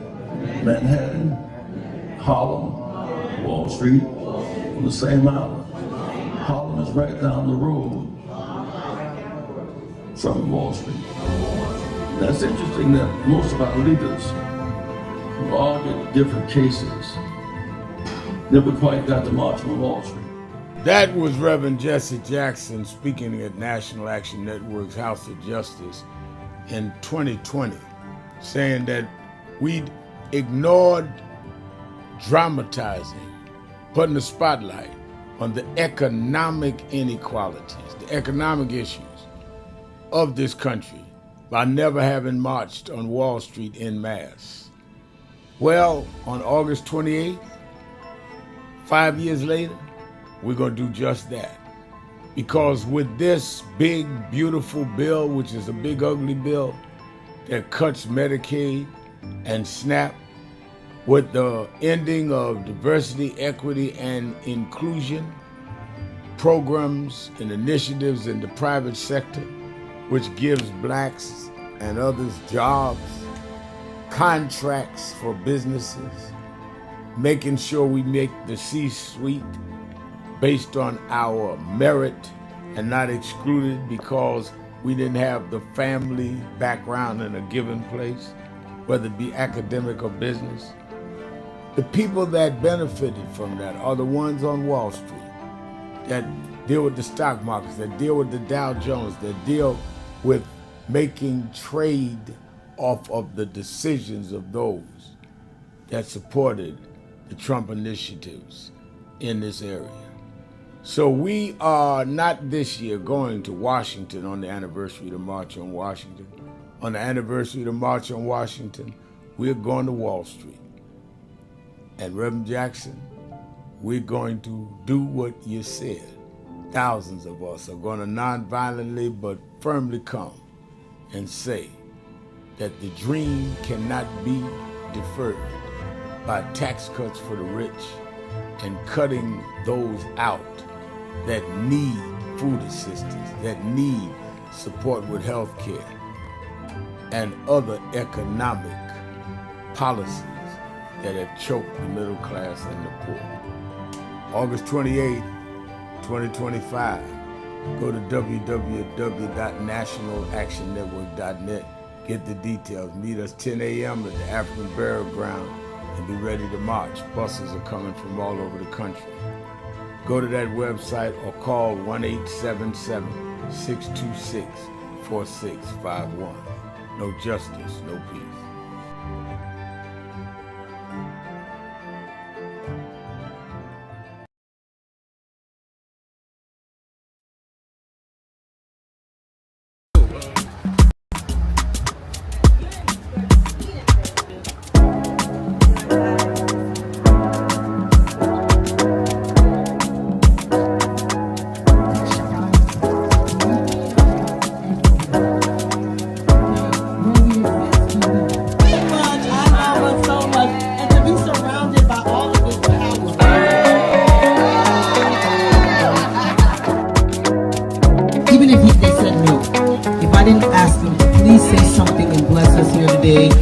Encourage us because where we are, we need guidance, we need direction. Reverend Sharpton, if you could please guide us and say a few words, because we just must, there's no way you're interviewing us.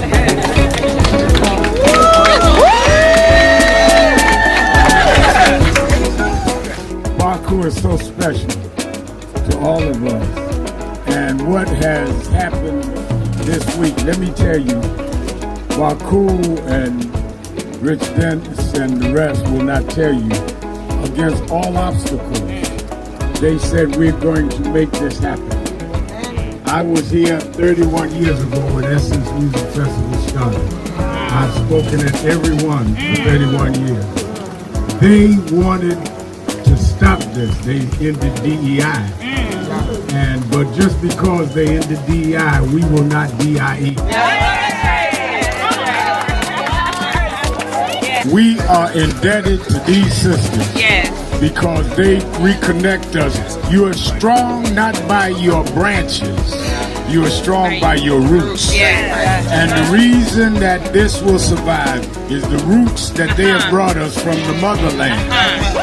tell us that we're stronger than the waters that we had to pass over. And if we go back to the roots, we can take the waves and the storms of the ocean. Because God brought us here to save the human race. And that's why we're here.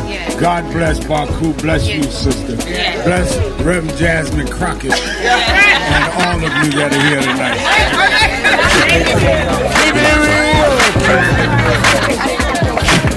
I'm your host, Reverend Al Sharpton.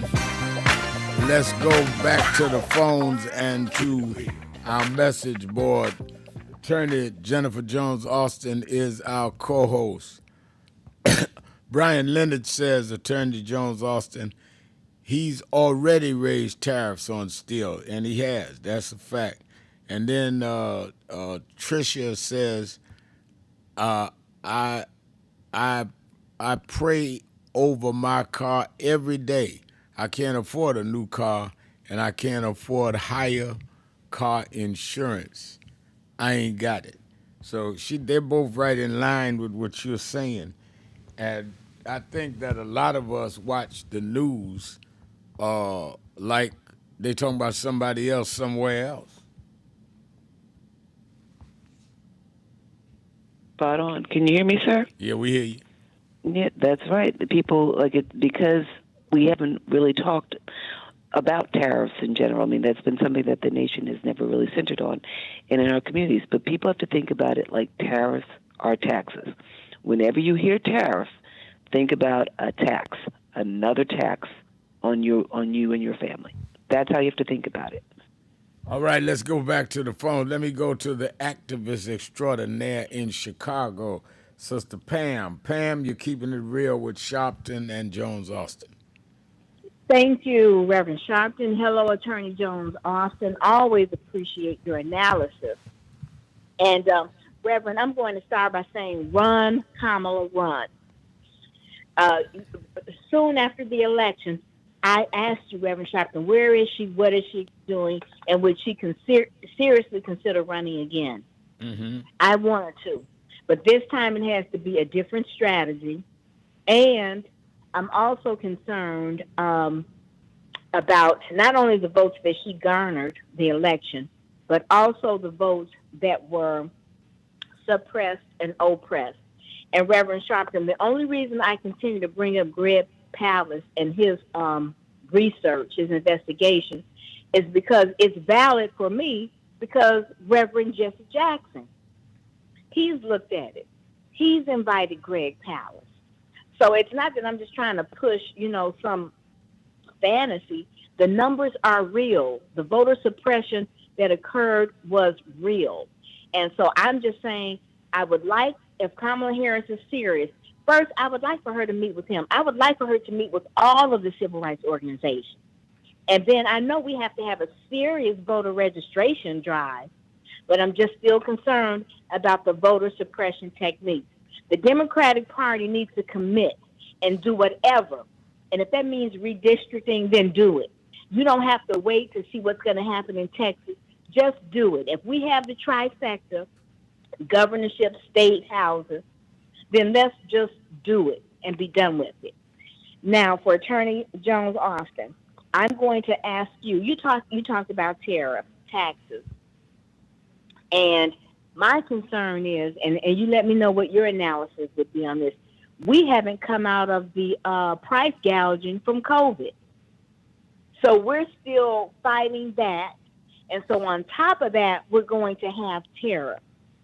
Attorney Jones Austin, you've explained it very clear. How can we communicate that message to everyone else? Well, and this is to you and Reverend Sharpton, that tariffs are going to increase everything. And those things that don't increase, the owners of the companies will hike up their prices anyway on the cost of goods because of greed. I think that is important, and I think the Democratic Party, as well as the business leaders, those who are willing to tell the truth, Attorney Jones Austin and, Reverend Sharpton, tell the truth about these tariffs, because this is going to hurt people along with the big nasty bill. So I'll hang up and listen. And thank you both. And I always appreciate you. Oh, Reverend Sharpton, also at some point we're going to have to get the connection between our civil rights organizations as well as our black media. Mm-hmm. Because if we're going to win this election cycle, even come 2026, we're going to all have to be on the same page and communicating the same message. And let the naysayers, we have to let them go. Those who voted for Trump and want to, delve into lies, we're just going to have to let them go. I'm not trying to win them over. Let them go. Let's get the voters who want to vote for decency. Thank you, Reverend Sharpton. Thank you for your call. Let's go to Percy Johnson, the labor leader extraordinaire in Detroit. Percy Johnson. Well, ma'am. Yes, sir. Yeah, you can hear me. I hear you. Okay. So, you hitting on some real key points. So, and I listened to you Saturday, and you were really speaking on the fact that your faith and you know that our country is going to be with the vision that one day we're going to be thriving like we should be, from the fact that Martin Luther King said he saw it. Right. He saw the vision of us coming together and being in harmony as a country like we should be, right? Right. Then you spoke on again today something and I'm really glad that Jennifer Hobson's on, because you spoke on policy. And you spoke on the fact that, and this is what I strongly believe, until we really strategize on policies and putting policies in place that's going to give us at this point where we will be in harmony as a country, and we will have the health care, the education, and the affordable ownership of housing, and putting the right people in office that are going to give us those policies, then that's when we'll be on thriving like we should be. And we have to look at the fact that when the leadership that we have, and it seems like every time that they get in majority power when it comes to Republican Party right now, that they taken away policies that hurt us. And this is what they have taken away, all our civil rights policies right now and human rights policies. And they are, and basically, because we have to focus on seriously upcoming elections, looking at these elected officials that are going to give us the policies that we know that's going to make us have a thriving country. And we know thriving countries thrive when they have good health care, when you can go in a hospital and come out and you're not stuck with a bill that's going to make you lose your home, when you can get your medicine and you don't have to sit at the table and wrestle with being able to pay for your medicine, or have to worry about paying for putting food in your cupboard, or being and having education where our kids are getting the kind of education that's going to at public schools.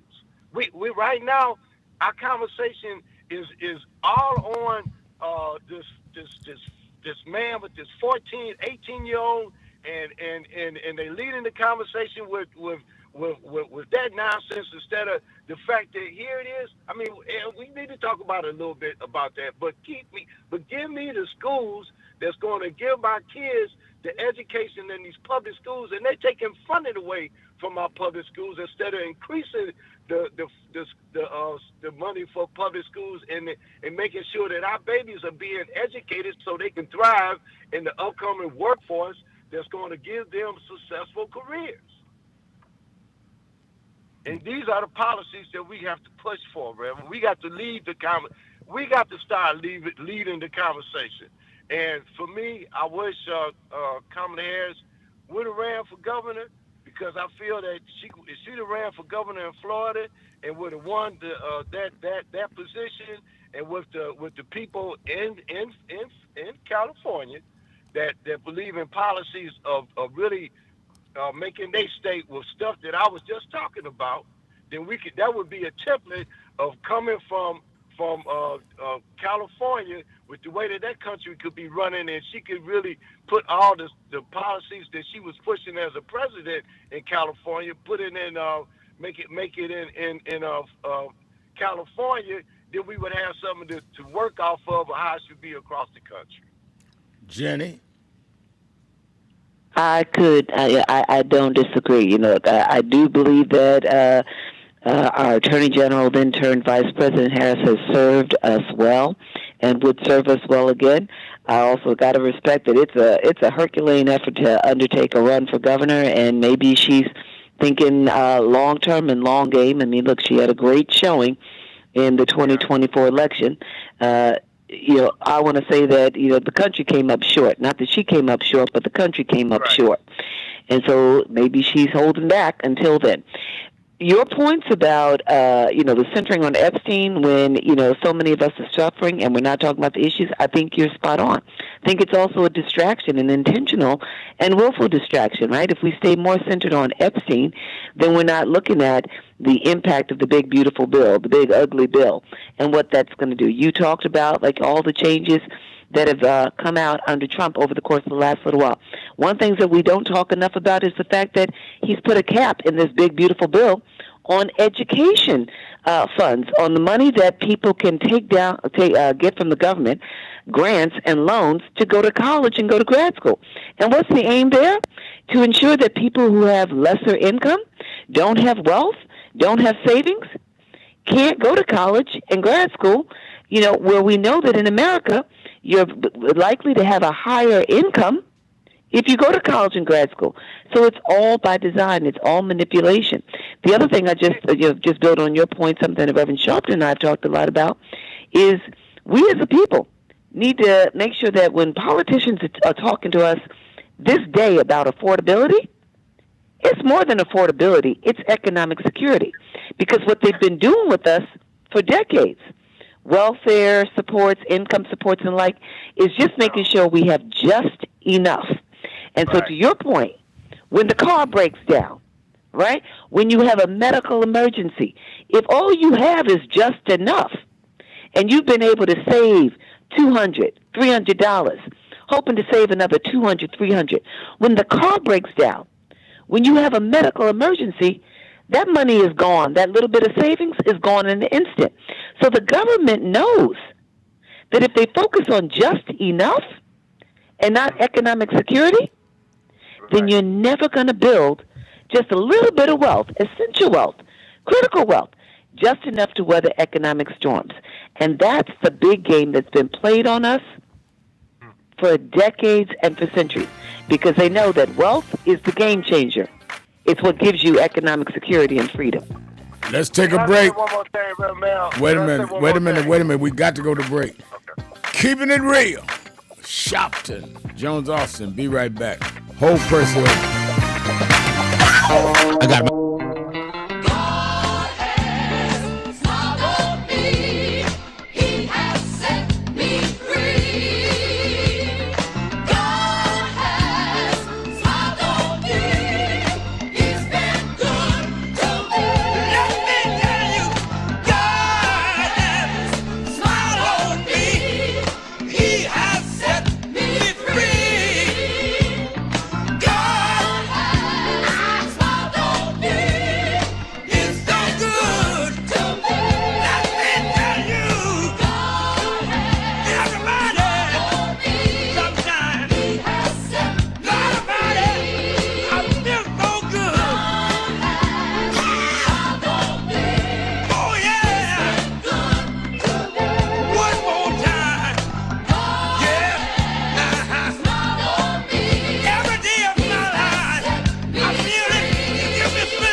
Country, talking to the radio announcers, the church people and the street people, telling them that God has smiled on me. God has smiled on you if you got breath in your body, if He woke you up this morning and started you on your way. But I want to tell you some stories of people that God smiled on. We know the story of Dr. Martin Luther King, how he started way back in Montgomery, Alabama in 1955, trying just to get dignity, trying to get respect. And he went all the way to the mountaintop. But he didn't forget about the brothers in the valley. He didn't forget about those trapped in the alley. And I hear Brother Martin King say, God has smiled on me.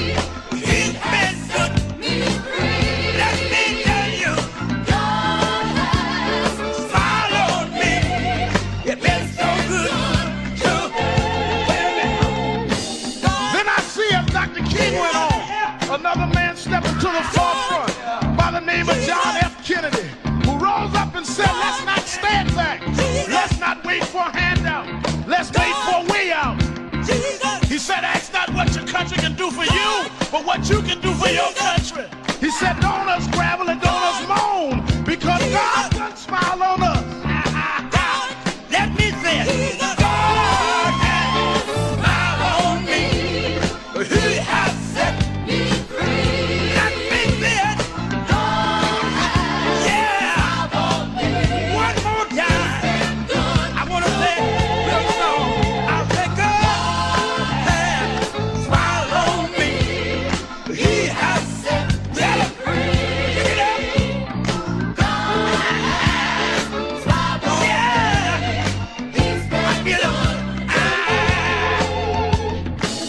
Then I went on by backstage at the Apollo Theater and I saw a man come out.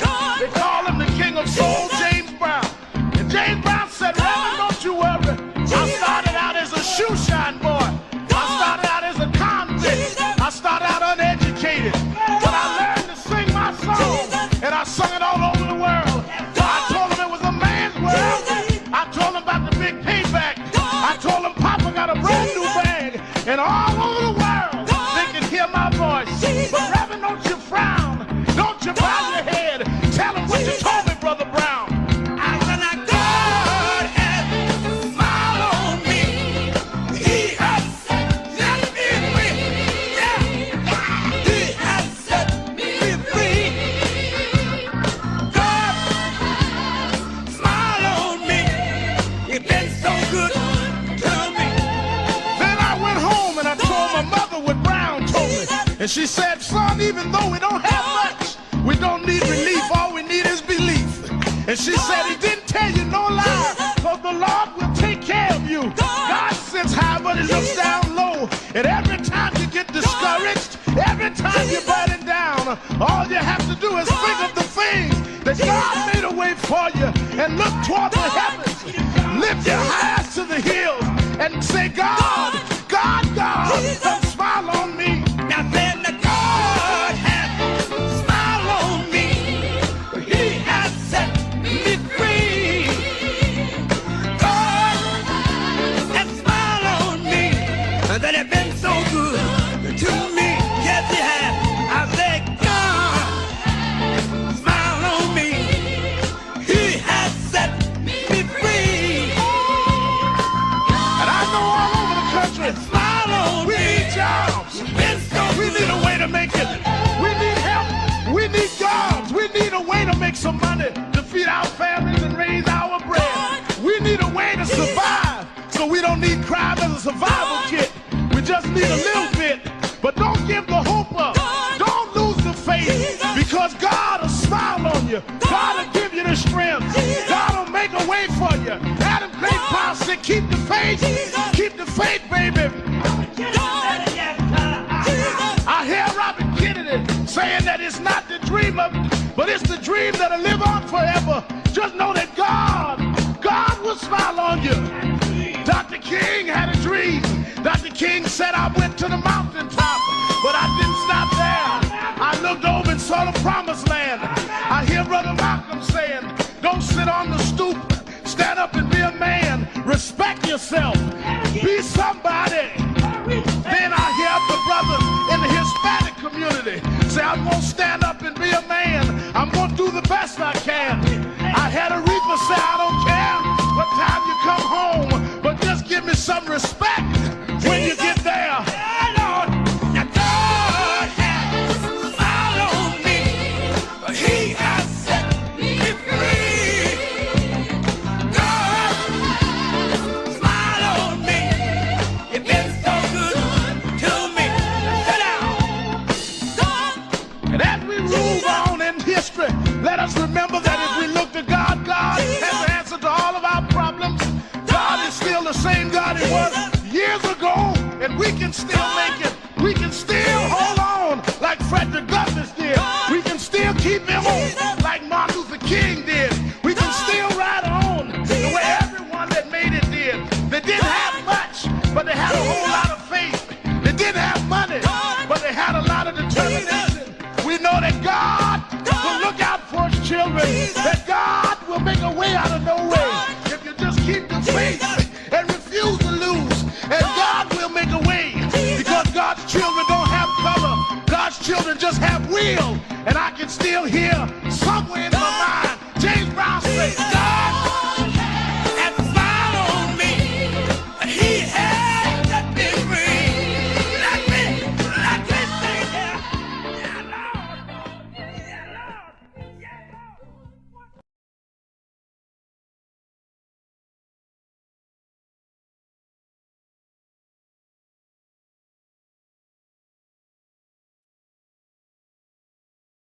Thank you for joining us for Weekdays Live with Reverend Al Sharpton. Take the time to share this broadcast right now. Tell your friends it's time to keep it real with Reverend Al. Comment your questions now in the chat or call Reverend Al Sharpton directly on air at 877-532-5797. Now stay tuned for Reverend Al. This is Reverend Al Sharpton. As you watch the broadcast, support National Action Network. Go to www.nationalactionnetwork.net and be involved. You can join, take your membership right online, www.nationalactionnetwork.net. Getting ready to start the program, but we need you to be part of the movement.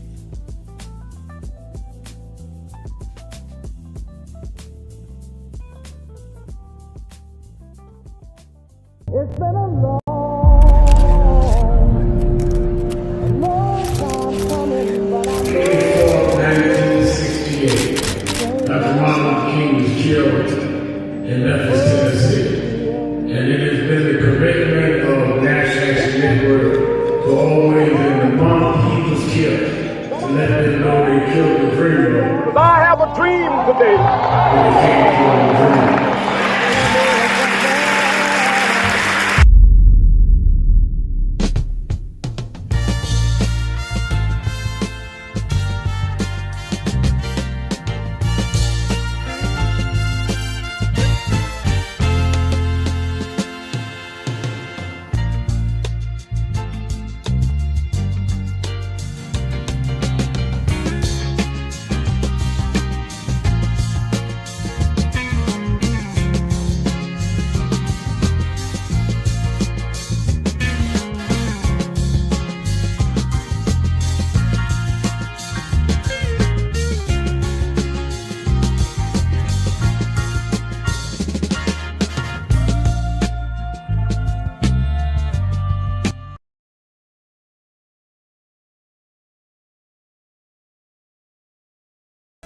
5797-1877532-5797. Attorney Jennifer Jones Austin is our co-host. And let me remind you again, watch Politics Nation with Al Sharpton live at 5 p.m. Eastern Time every Saturday and Sunday. And I've been booking to deal with the issues. I really want to deal with these issues of the fallout of these tariffs, because a lot of people don't understand it's going to hit them on the ground. I have a few members of the Senate and the Congress going to be on. I want to deal with their passing this legislation to demand the Epstein files with the senators and the Congress people. I want to follow up on cuts to HBCUs. Make sure you watch it this weekend, both Saturday and Sunday, 5 p.m. Eastern Time on MSNBC. You in the New York, New Jersey, Connecticut area, meet me or beat me to the Saturday Action Rally at the House of Justice in Harlem, 145th Street and Lenox Avenue in the village of Harlem, 9 a.m. to 11 a.m. 9 a.m. to 11 a.m. And we let you go. Don't bother your whole Saturday, whatever you do on Saturday. But you need to be part of a communal commitment, energy, to really deal with the issues of the day. You need to do that at least once a week. And that's why we do it on Saturdays together. And then you that are not in the New York area, you can watch it live on Impact Television, the only black-owned national gospel cable station, or You can watch it at www.nationalactionnetwork.net. And again, all of you can sign up, be a part of the National Action Network's March on Wall Street. Martin Luther King III and Andrea King will be there helping to lead it. Union leaders, ministers, activists of all stripes. We've not had a black-led march on Wall Street. And these are the people that are benefiting from this big, beautiful bill. They the ones that had to return to the 2017 tax breaks for the rich. And they played us saying, well, we're going to give them tax breaks for the rich so they can do more. But they didn't tell you part of what they did was to cover that tax cut in terms of replacing that money is the cuts in Medicaid and the elimination of SNAP. So they balance your health care. They balance food assistance programs to give the billionaires the tax cuts that Trump had given them in 2016 that Biden-Harris had rescinded. You need to be on Wall Street with us, August 28th, Thursday, August 28th, the anniversary of the March on Washington, but we're doing it on Wall Street by the thousands. And I might add that, and we're starting at 10 a.m. at the African Burial Ground and then marching to the Bull at Wall Street where all of us will speak and rally. All right, let's go back to Percy. Percy, you're still on. And Ramanel, please follow the money for me, because the same ones who are getting these tax breaks are turning around and they done stripped all that stuff you just mentioned from us, and now they are actually profiting off of that the money that they're getting from that alligator prison they got, right. Alcatraz. They get money off of that. They getting this money that they putting in the ice, man. And so Ramanel, even if I'm halfway wrong, for ICE agents to be getting $6,000 signing bonus, and for them for everyone they picking up getting $1,500 too. That's additional money that they have put into that bracket of our tax dollars that they're profiting off of. Ramanel, it's shameful, man, and we just got it. So I want to leave with this encouragement with to get to the vision of us being where we need to be and put the policies in place, that we get out and turn out and vote and be civically engaged.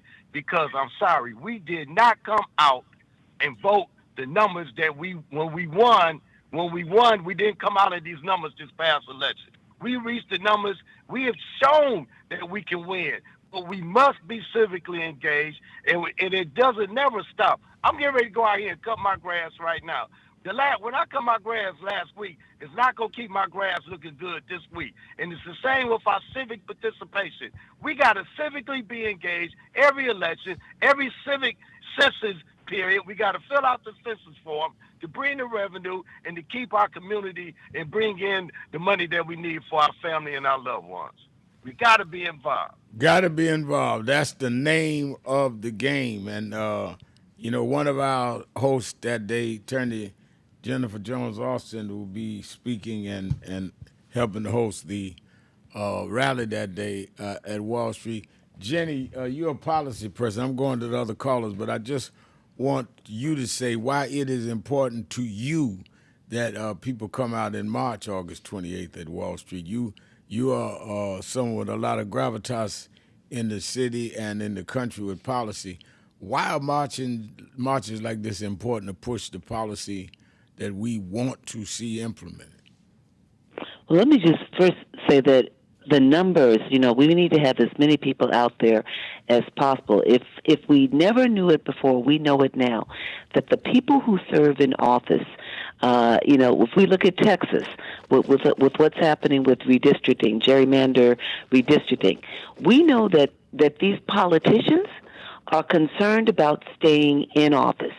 And we know that when pressure is applied, they respond.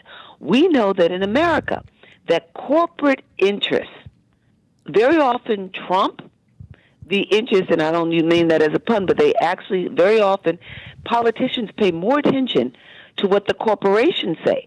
And so when you have a situation where the corporations in America are responding to Donald Trump and cutting back on DEI, diversity, equity, and inclusion, that is intended to ensure that everyone has a fair chance at a seat at the table, is paid fairly, compensated fairly.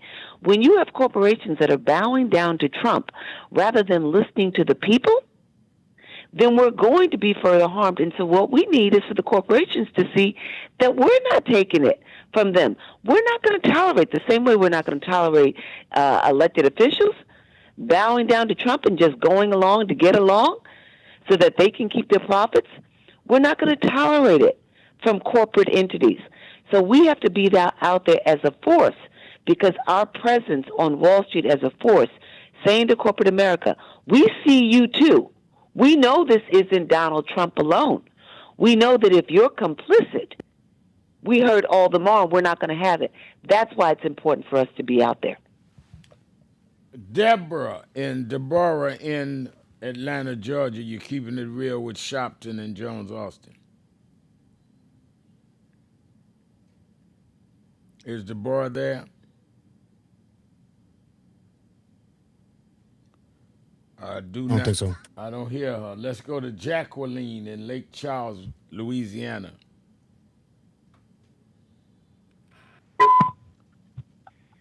Hello. Hello. Yes. Deborah, are you there? Yeah, we're here. I'm listening for you. Hi, this is Jacqueline calling from Lake Charles, Louisiana. And I have a really difficult question to ask. And this is it.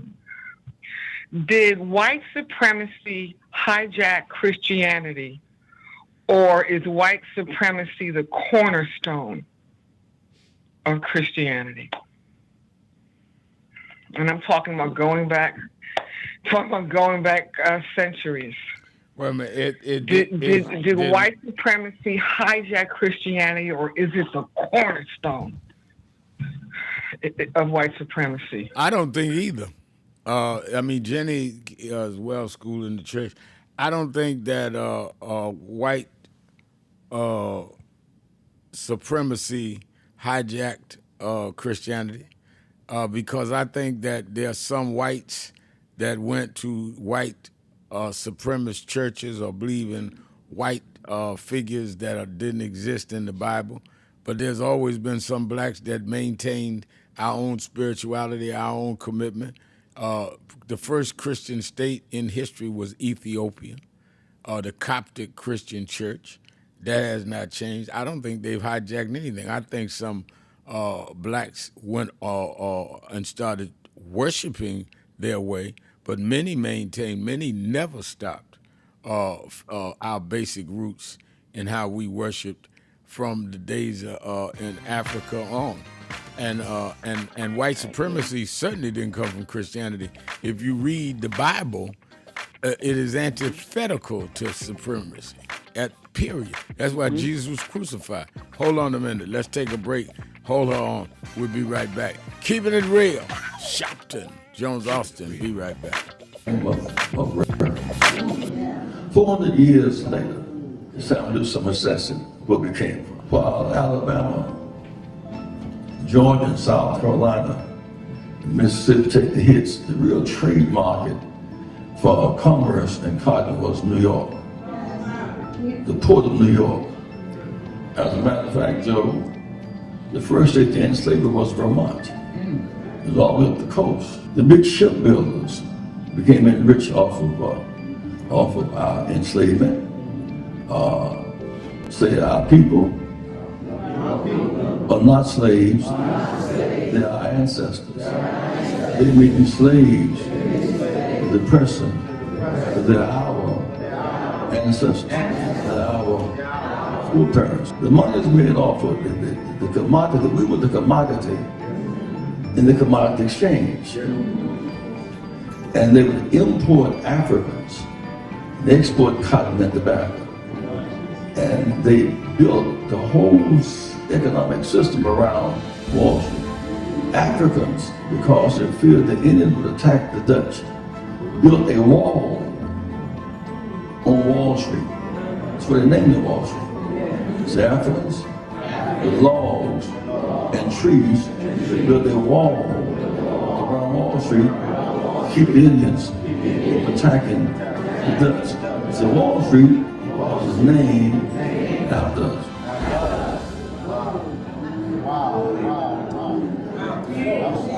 There's a burial ground on Wall Street, which we should all visit. Those are our foreparents. At some point, they moved us to the other end of Manhattan, which is Harlem. So we are on the same island as Manhattan.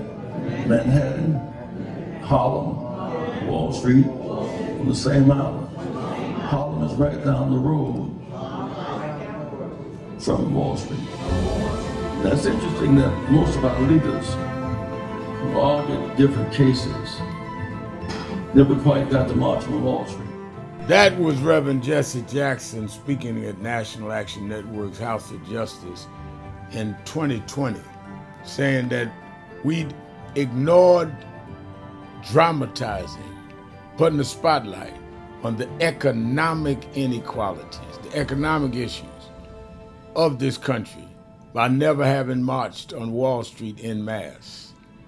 Well, on August 28th, 5 years later, we're going to do just that. Because with this big, beautiful bill, which is a big, ugly bill that cuts Medicaid and SNAP, with the ending of diversity, equity, and inclusion programs and initiatives in the private sector, which gives blacks and others jobs, contracts for businesses, making sure we make the C-suite based on our merit and not excluded because we didn't have the family background in a given place, whether it be academic or business. The people that benefited from that are the ones on Wall Street that deal with the stock markets, that deal with the Dow Jones, that deal with making trade off of the decisions of those that supported the Trump initiatives in this area. So we are not this year going to Washington on the anniversary of the March on Washington. On the anniversary of the March on Washington, we're going to Wall Street. And Reverend Jackson, we're going to do what you said. Thousands of us are going to nonviolently but firmly come and say that the dream cannot be deferred by tax cuts for the rich and cutting those out that need food assistance, that need support with health care and other economic policies that have choked the middle class and the poor. August 28, 2025, go to www.nationalactionnetwork.net, get the details. Meet us 10 a.m. at the African Burial Ground and be ready to march. Buses are coming from all over the country. Go to that website or call 1-877-626-4651. No justice, no peace.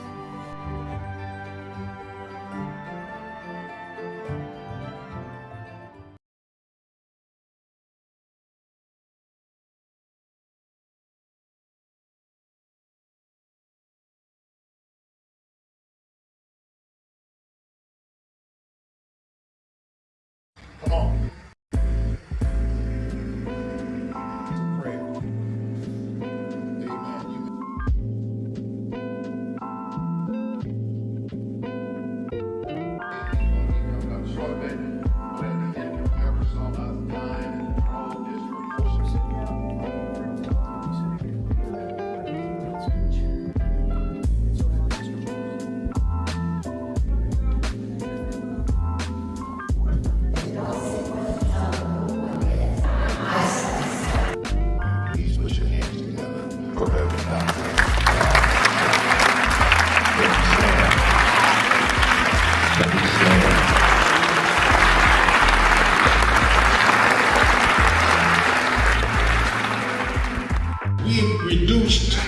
a lot of our ministry to entertainment. Or who can hoop the loudest?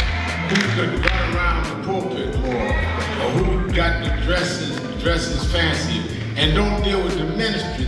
Jesus healed more people than he preached to.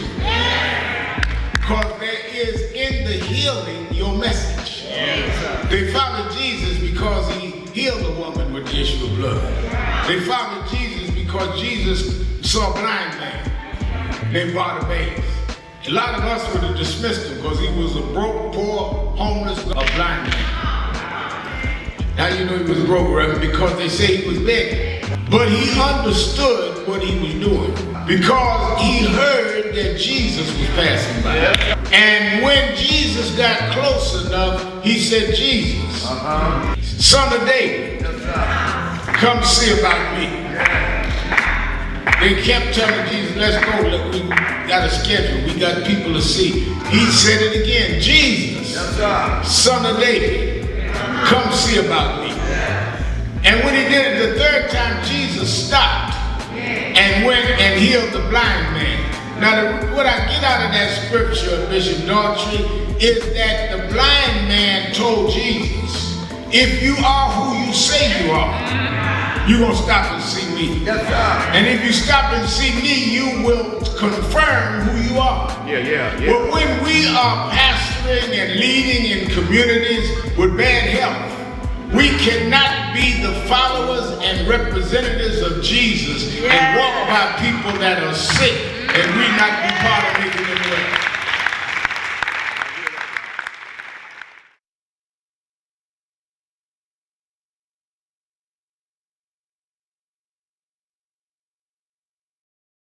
Thank you for joining us for Weekdays Live with Reverend Al Sharpton. Take the time to share this broadcast right now. Tell your friends it's time to keep it real with Reverend Al. Comment your questions now in the chat or call Reverend Al Sharpton directly on air at 877-532-5797. Now stay tuned for Reverend Al.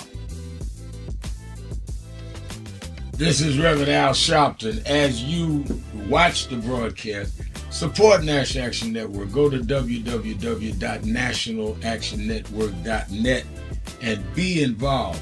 You can join, take your membership right online, www.nationalactionnetwork.net. Getting ready to start the program, but we need you to be part of the movement.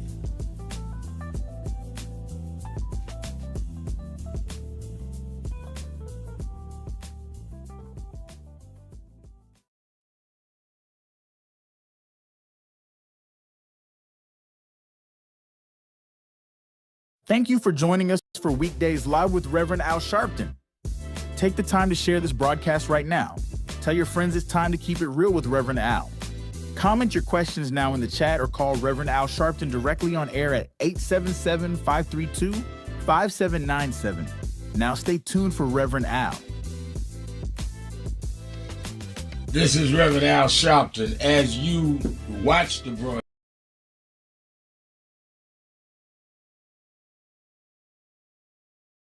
Attorney Jones also responded to that, but just tying together what I said, let's not confuse distorted religion with the basic core of that religion. You got distorted Islam. You have distorted Buddhism. White supremacists that try to distort Christianity, that is not Christianity. And many blacks did not and has not and do not now succumb to that. Well, go ahead, Jennifer.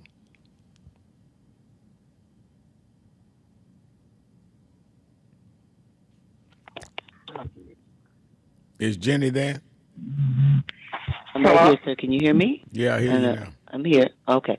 Well, I look at it the very same way, that white supremacists sought to essentially co-opt Christianity for their benefit. Essentially what they did was that, what they did and what they've done is they've said that God is on their side. They say that, following the Bible, that, the people of a darker hue, the descendants of Ham, are forever cursed to live in servitude. And so then they looked at people of a darker complexion, in Africans, and they said, it'd be okay to enslave us.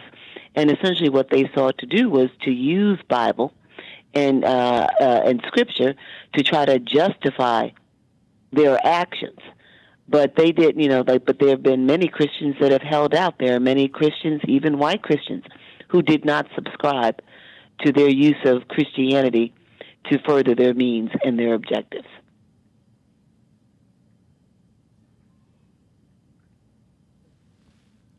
For You there? Christian, Yeah. hello? Yeah. Okay, it's just that we're describing them as Christians. Can we just call them white nationalists? No, you called really them. not- No. You called them Christians. You said white Christianity. Right. I'm on. We answered what you asked. Right, I understand. Okay, it was a misplacement. So they're really not Christians At all. No. Okay, good. That's okay. Okay, so that term "white Christian nationalist" is incorrect. They're only white nationalists. They are not Christians. There's a minister. You may know her, Reverend Sharpton, a person by the name of Reverend Jackie Lewis. She's the pastor of a church in New York City, and she has taken to saying that she is a follower of Christ, and that she doesn't necessarily describe to Christianity anymore because Christianity is a religion. Whereas, so many people who use the title Christianity for religion, what she says is that it's been co-opted, it's been distorted, and so when you use the term Christianity, there's so many associations with it, including white nationalism, that maybe that those who are really believers and followers of Christ should call themselves followers of Christ and not subscribe to the religion term because it's just been so radicalized and distorted. So they did hijack Christianity in a way. No. That's what she's saying is that it's been distorted by many people, but that doesn't mean that it has been completely hijacked. That's the point that Reverend Sharp is making, and I agree. I would say that I follow the Christian religion, and they haven't hijacked my views. Right. So just because some people are doing it doesn't mean that it's a complete, it's a done deal. Right. Okay. Well, thank you. Thank you. I appreciate you. All right. Thank you for your call. Let me go to Brother, the Sage of the South, Brother Jihad. Brother Jihad, you're keeping it real with Sharpton and Jones Austin. Yeah. Good afternoon, both of you. Good afternoon. Miss Austin, hello. Hello. I wanted to hello. An interesting conversation that you're having, but I'm going to leave that one alone for today. I want to talk about something that you said yesterday. I called in and I kind of like waited too late to call. And there was a caller that talked about President Obama not defending himself and he felt kind of like President Obama should defend himself more. And I think you did a great job of explaining to him why you felt that it wasn't necessary for the President Obama to defend himself. But I just want to add to that conversation and the guy seemed kind of like disappointed to a degree initially, but why should President Obama have to defend himself against a known liar in order to make me feel comfortable? You understand? There's something wrong with me. If I feel that the known liar, the known woman abuser, the known everything negative that could happen to a president is accusing a man with a distinguished history as far as president and even life is concerned. Because he doesn't respond to the liar, I feel bad. I don't understand it. You know what I mean? And not only that, President Obama is the reason why the known liar is attacking President Obama, because President Obama had come out against the liar and his policies and made statements, numerous, at least about 2 or 3 statements that I know of during this recent period. So, sometimes we need to look into ourselves, you know what I mean, more than and really analyze the picture. Now, the last thing I want to ask you, Reverend Al, I want to say to you, Reverend Al, and thank God for you and Sister Austin.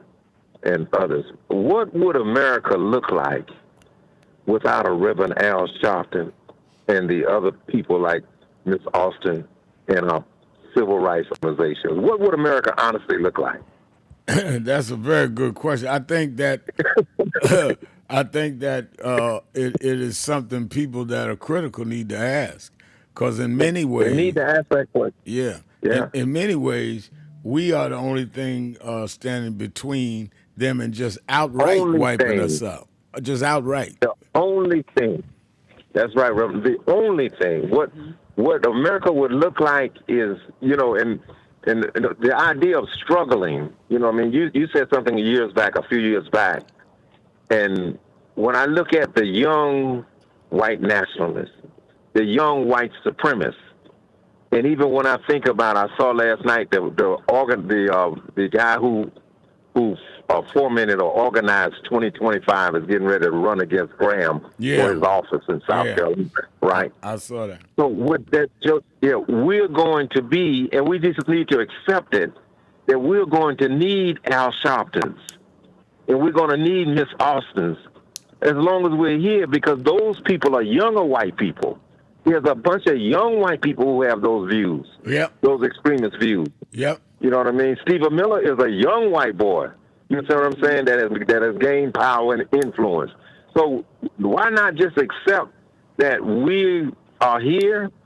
Real life situation, we're going to have to always organize and struggle to protect what we gain, and let's get busy. Yeah, I think most of us live under this illusion that this is supposed to be like heaven with no obstacles, no adversary. Yeah. You know what I mean? And you know what it triggers in my mind is that the way you can tell is by how Trump attacks. Trump wouldn't be attacking me if we weren't being effective. This man sitting up 2 o'clock in the morning and talking about me and Oprah and Beyonce. Why am I even on his mind other than he knows we're effective? Let's take a break. Thank you, Jihad. Let's take a break. We'll be right back. Keeping it real. Sharpton. Be right back. Susan, it's so great to finally be able to get together again. Oh, it sure is. And I really appreciate you. Years later, it's time to do some assessing where we came from. While Alabama, Georgia, and South Carolina, Mississippi take the hits, the real trade market for commerce and cotton was New York. The port of New York. As a matter of fact, Joe, the first state to end slavery was Vermont. It was all the way up the coast. The big shipbuilders became rich off of our enslavement. Say our people are not slaves, they are our ancestors. They may be slaves of the person, but they're our ancestors, they're our foreparents. The money is made off of the commodity. We were the commodity in the commodity exchange. And they would import Africans, they export cotton and tobacco. And they built the whole economic system around Wall Street. Africans, because they feared the Indians would attack the Dutch, built a wall on Wall Street. That's what they named it, Wall Street.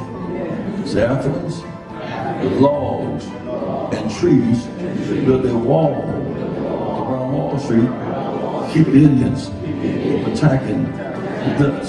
So Wall Street was named after us.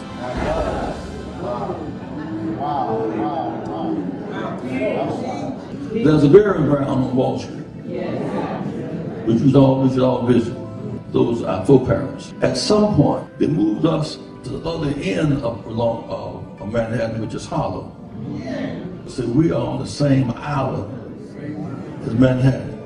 Manhattan, Harlem, Wall Street, on the same island.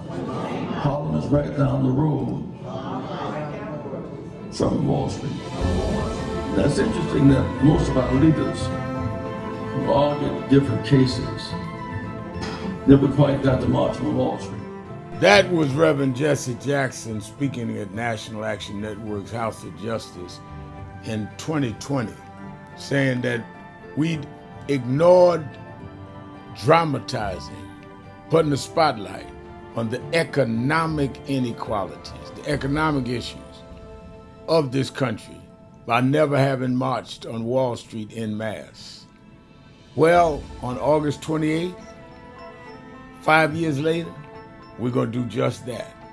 Because with this big, beautiful bill, which is a big, ugly bill that cuts Medicaid and SNAP, with the ending of diversity, equity, and inclusion programs and initiatives in the private sector, which gives blacks and others jobs, contracts for businesses, making sure we make the C-suite based on our merit and not excluded because we didn't have the family background in a given place, whether it be academic or business. The people that benefited from that are the ones on Wall Street that deal with the stock markets, that deal with the Dow Jones, that deal with making trade off of the decisions of those that supported the Trump initiatives in this area. So we are not this year going to Washington on the anniversary of the March on Washington.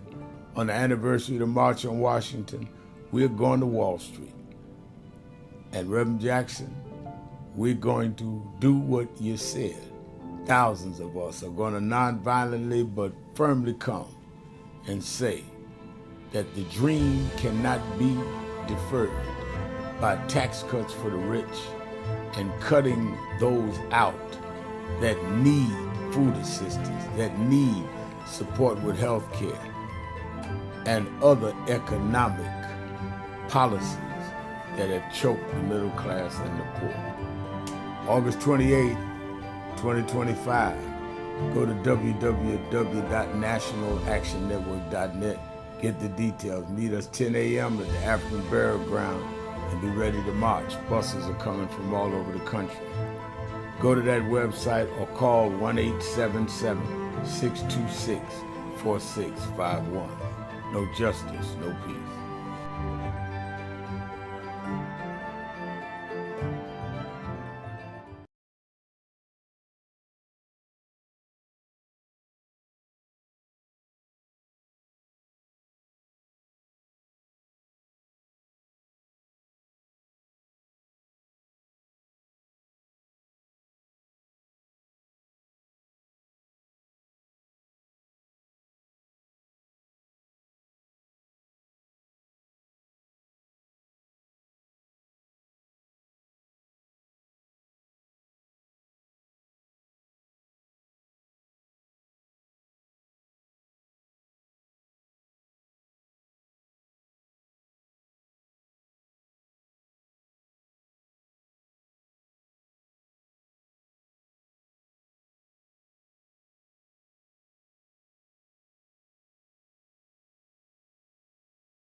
Keeping it real. Keeping it real. Keeping it real. I'm your host, Reverend Al Sharpton, and we're back.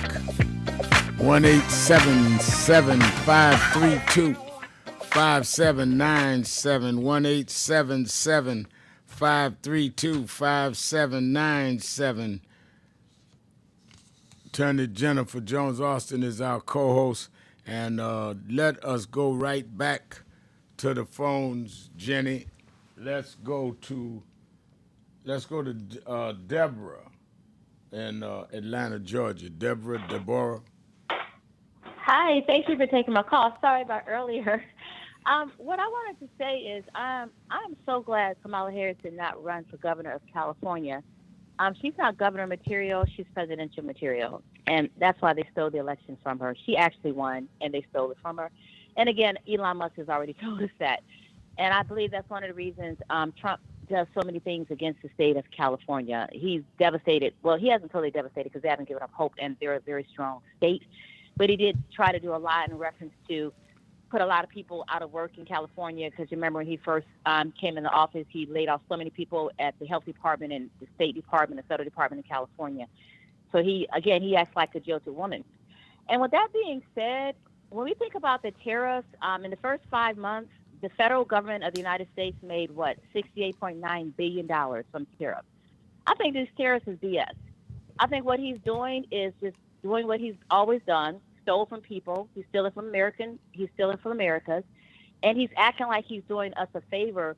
But in actuality, if he really wanted to help America, it seems to me he would sit down at the table with these corporations that are right here on American soil and work out a plan of bringing the businesses back here, instead of talking about imposing tariffs so they can still continue to make the products there. So I just think it's just another way to BS their base, basically. But it seems like they're waking up, but it took them so long. You know what I'm saying? I wanted y'all's opinion on that, because it seems to me if he really wanted to bring back change in America, why are you instilling tariffs? If you were going to do that, you can chew bubblegum at the same time and walk. It seems to me you'd be sitting at the table with corporations and finding out what they need to do or how you need to do it and how you need to get it done to bring these businesses and these jobs back to America.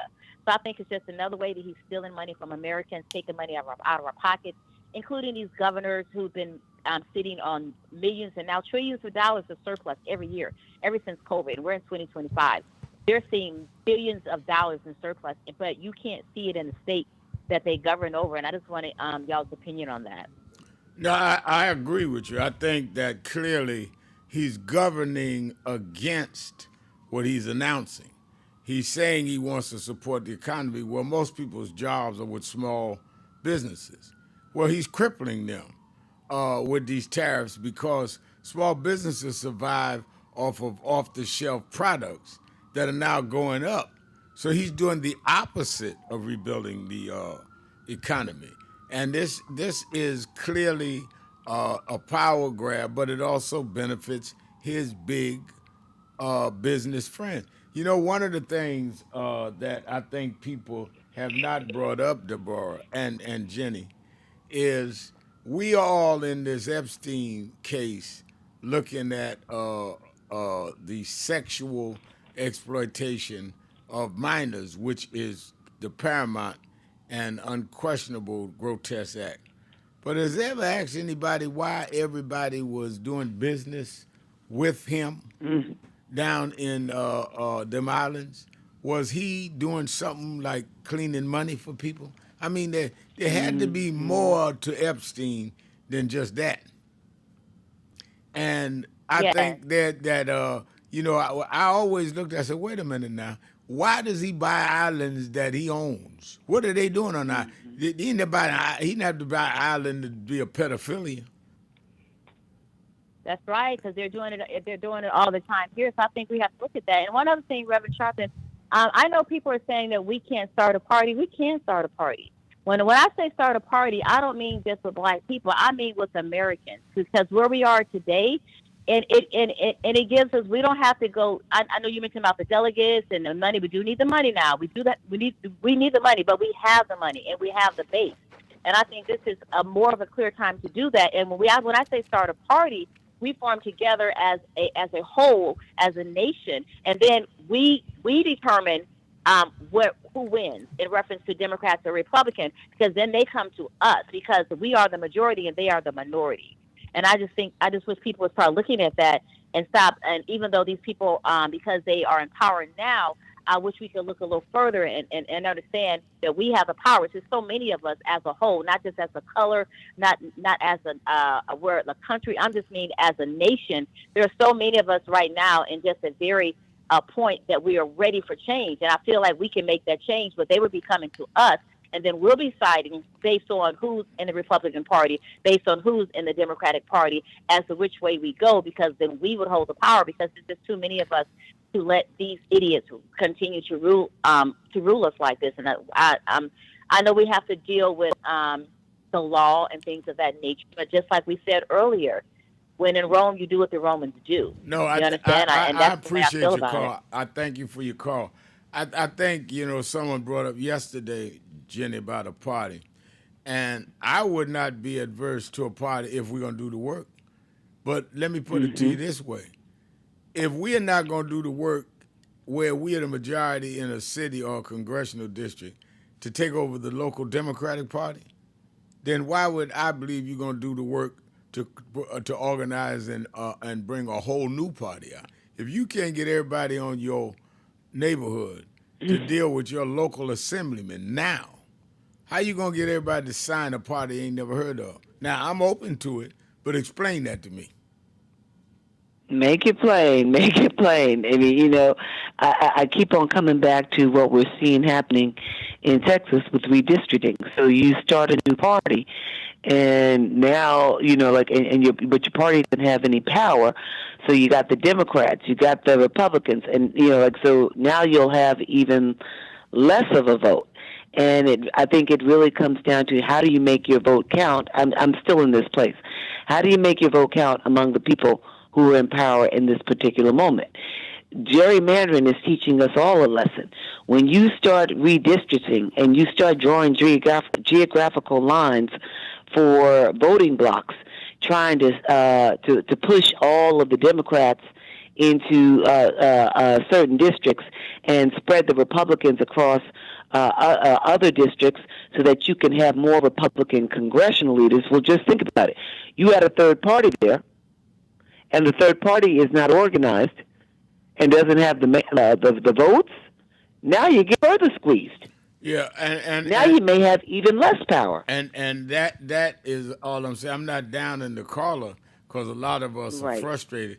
I just want to give the practicality of it. I remember when I was in high school, and a lot of my friends were white and black, were in SDS, which was the white students, and others, blacks, was in another group. We need to overthrow the government, da-da-da-da. And I said, well, I certainly am for changing the system. Yeah, you were that breadbasket thing Dr. King started before he got killed.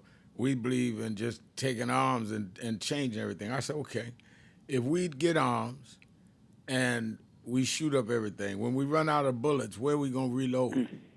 Who do we make bullets? Well, we can get people from Cuba to bring. Oh, they make bullets down there, and they're going to let Castro bring us some bullets. I mean, I'm just asking for the practical stuff. Or are we just romanticizing? Because some of y'all still believe Santa Claus come down the chimney. So I'm just trying to figure out, are y'all some Santa Claus fans, or are we really trying to make change? I ain't got nothing against Santa now, but I didn't have a chimney, so I never was waiting on him. Let's go to Lynn in Detroit. Lynn, you're keeping it real with Al Sharpton. Hello, Reverend Sharpton and Tony Austin. Thank you for taking my call. Reverend Sharpton, two things really quick.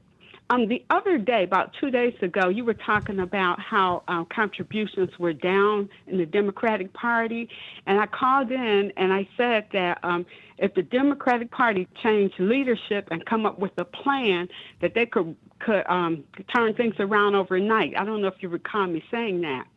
But anyway, Roy Cooper, he joined the North Carolina Senate race. Raised record money. And he record money because people feel like they can win.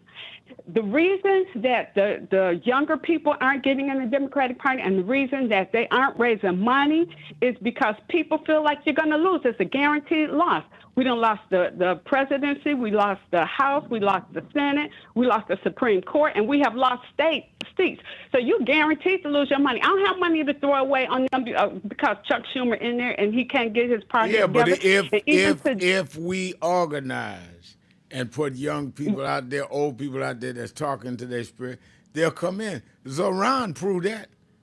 Zoran, who nobody ever heard of, got more young people, got twice more young people to vote, and he did it in the Democratic Party. Zoran is not the socialist candidate; he's the Democratic candidate. And I'm just for it. Give them a chance to win. Give them a winning plan. Give them some hope. That's right. And then I think that would change around. But I also want to address these tariffs. Ford Motor Company, its second quarter earnings is out now. They lost $800 million to tariffs. They have a net loss in the second quarter of $36 million, and it's due to those tariffs. Now, what the Democratic Party should do, especially in Democratic states on these tariffs, whenever I get a receipt, it shows an itemized tax on it. They need to itemize those tariffs. If you show that tariff on your receipt, you'll see it. People will know what it is. And they'll see how much they're paying in tariffs, especially when you buy something big like a car and you're paying thousands of dollars in tariffs. I think that will wake people up. That's how you wake people up, and you show it right in their face. You got a bill. This is the tariff that's attached to it. You know, that's what my husband says. He says every time you go and the prices are jacked up, you go in the grocery store, you go in the clothing store, take a picture and post it on Instagram. Get a movement going that way so people can see what's really happening. You're spot on. But the tariff needs to be itemized. It needs to be shown, not just your Right, but he's just saying is that you're spot on. He's just saying that that's one of the ways that people, like with the whole eggs. Every time everybody kept talking about how much the eggs were. You start posting pictures of how much you're paying, and people start saying, well, why am I paying this much? And like you can do the math, you can do the science and relate it back, put two and two together. Absolutely. All right. Thank you for your call. Do we have time for one more? No, sir. Oh, we got to go. All right. Let me thank Attorney Jennifer Jones-Austin. Let me thank all of you that called in and listened in, you that called in and didn't get through, but hung in there anyhow. Remember, whatever you do, wherever you go, however you feel, tell somebody, tell anybody, tell everybody. Reverend Al told you personally, keep it real. Keep it real. Keep it real. I'll talk to you tomorrow.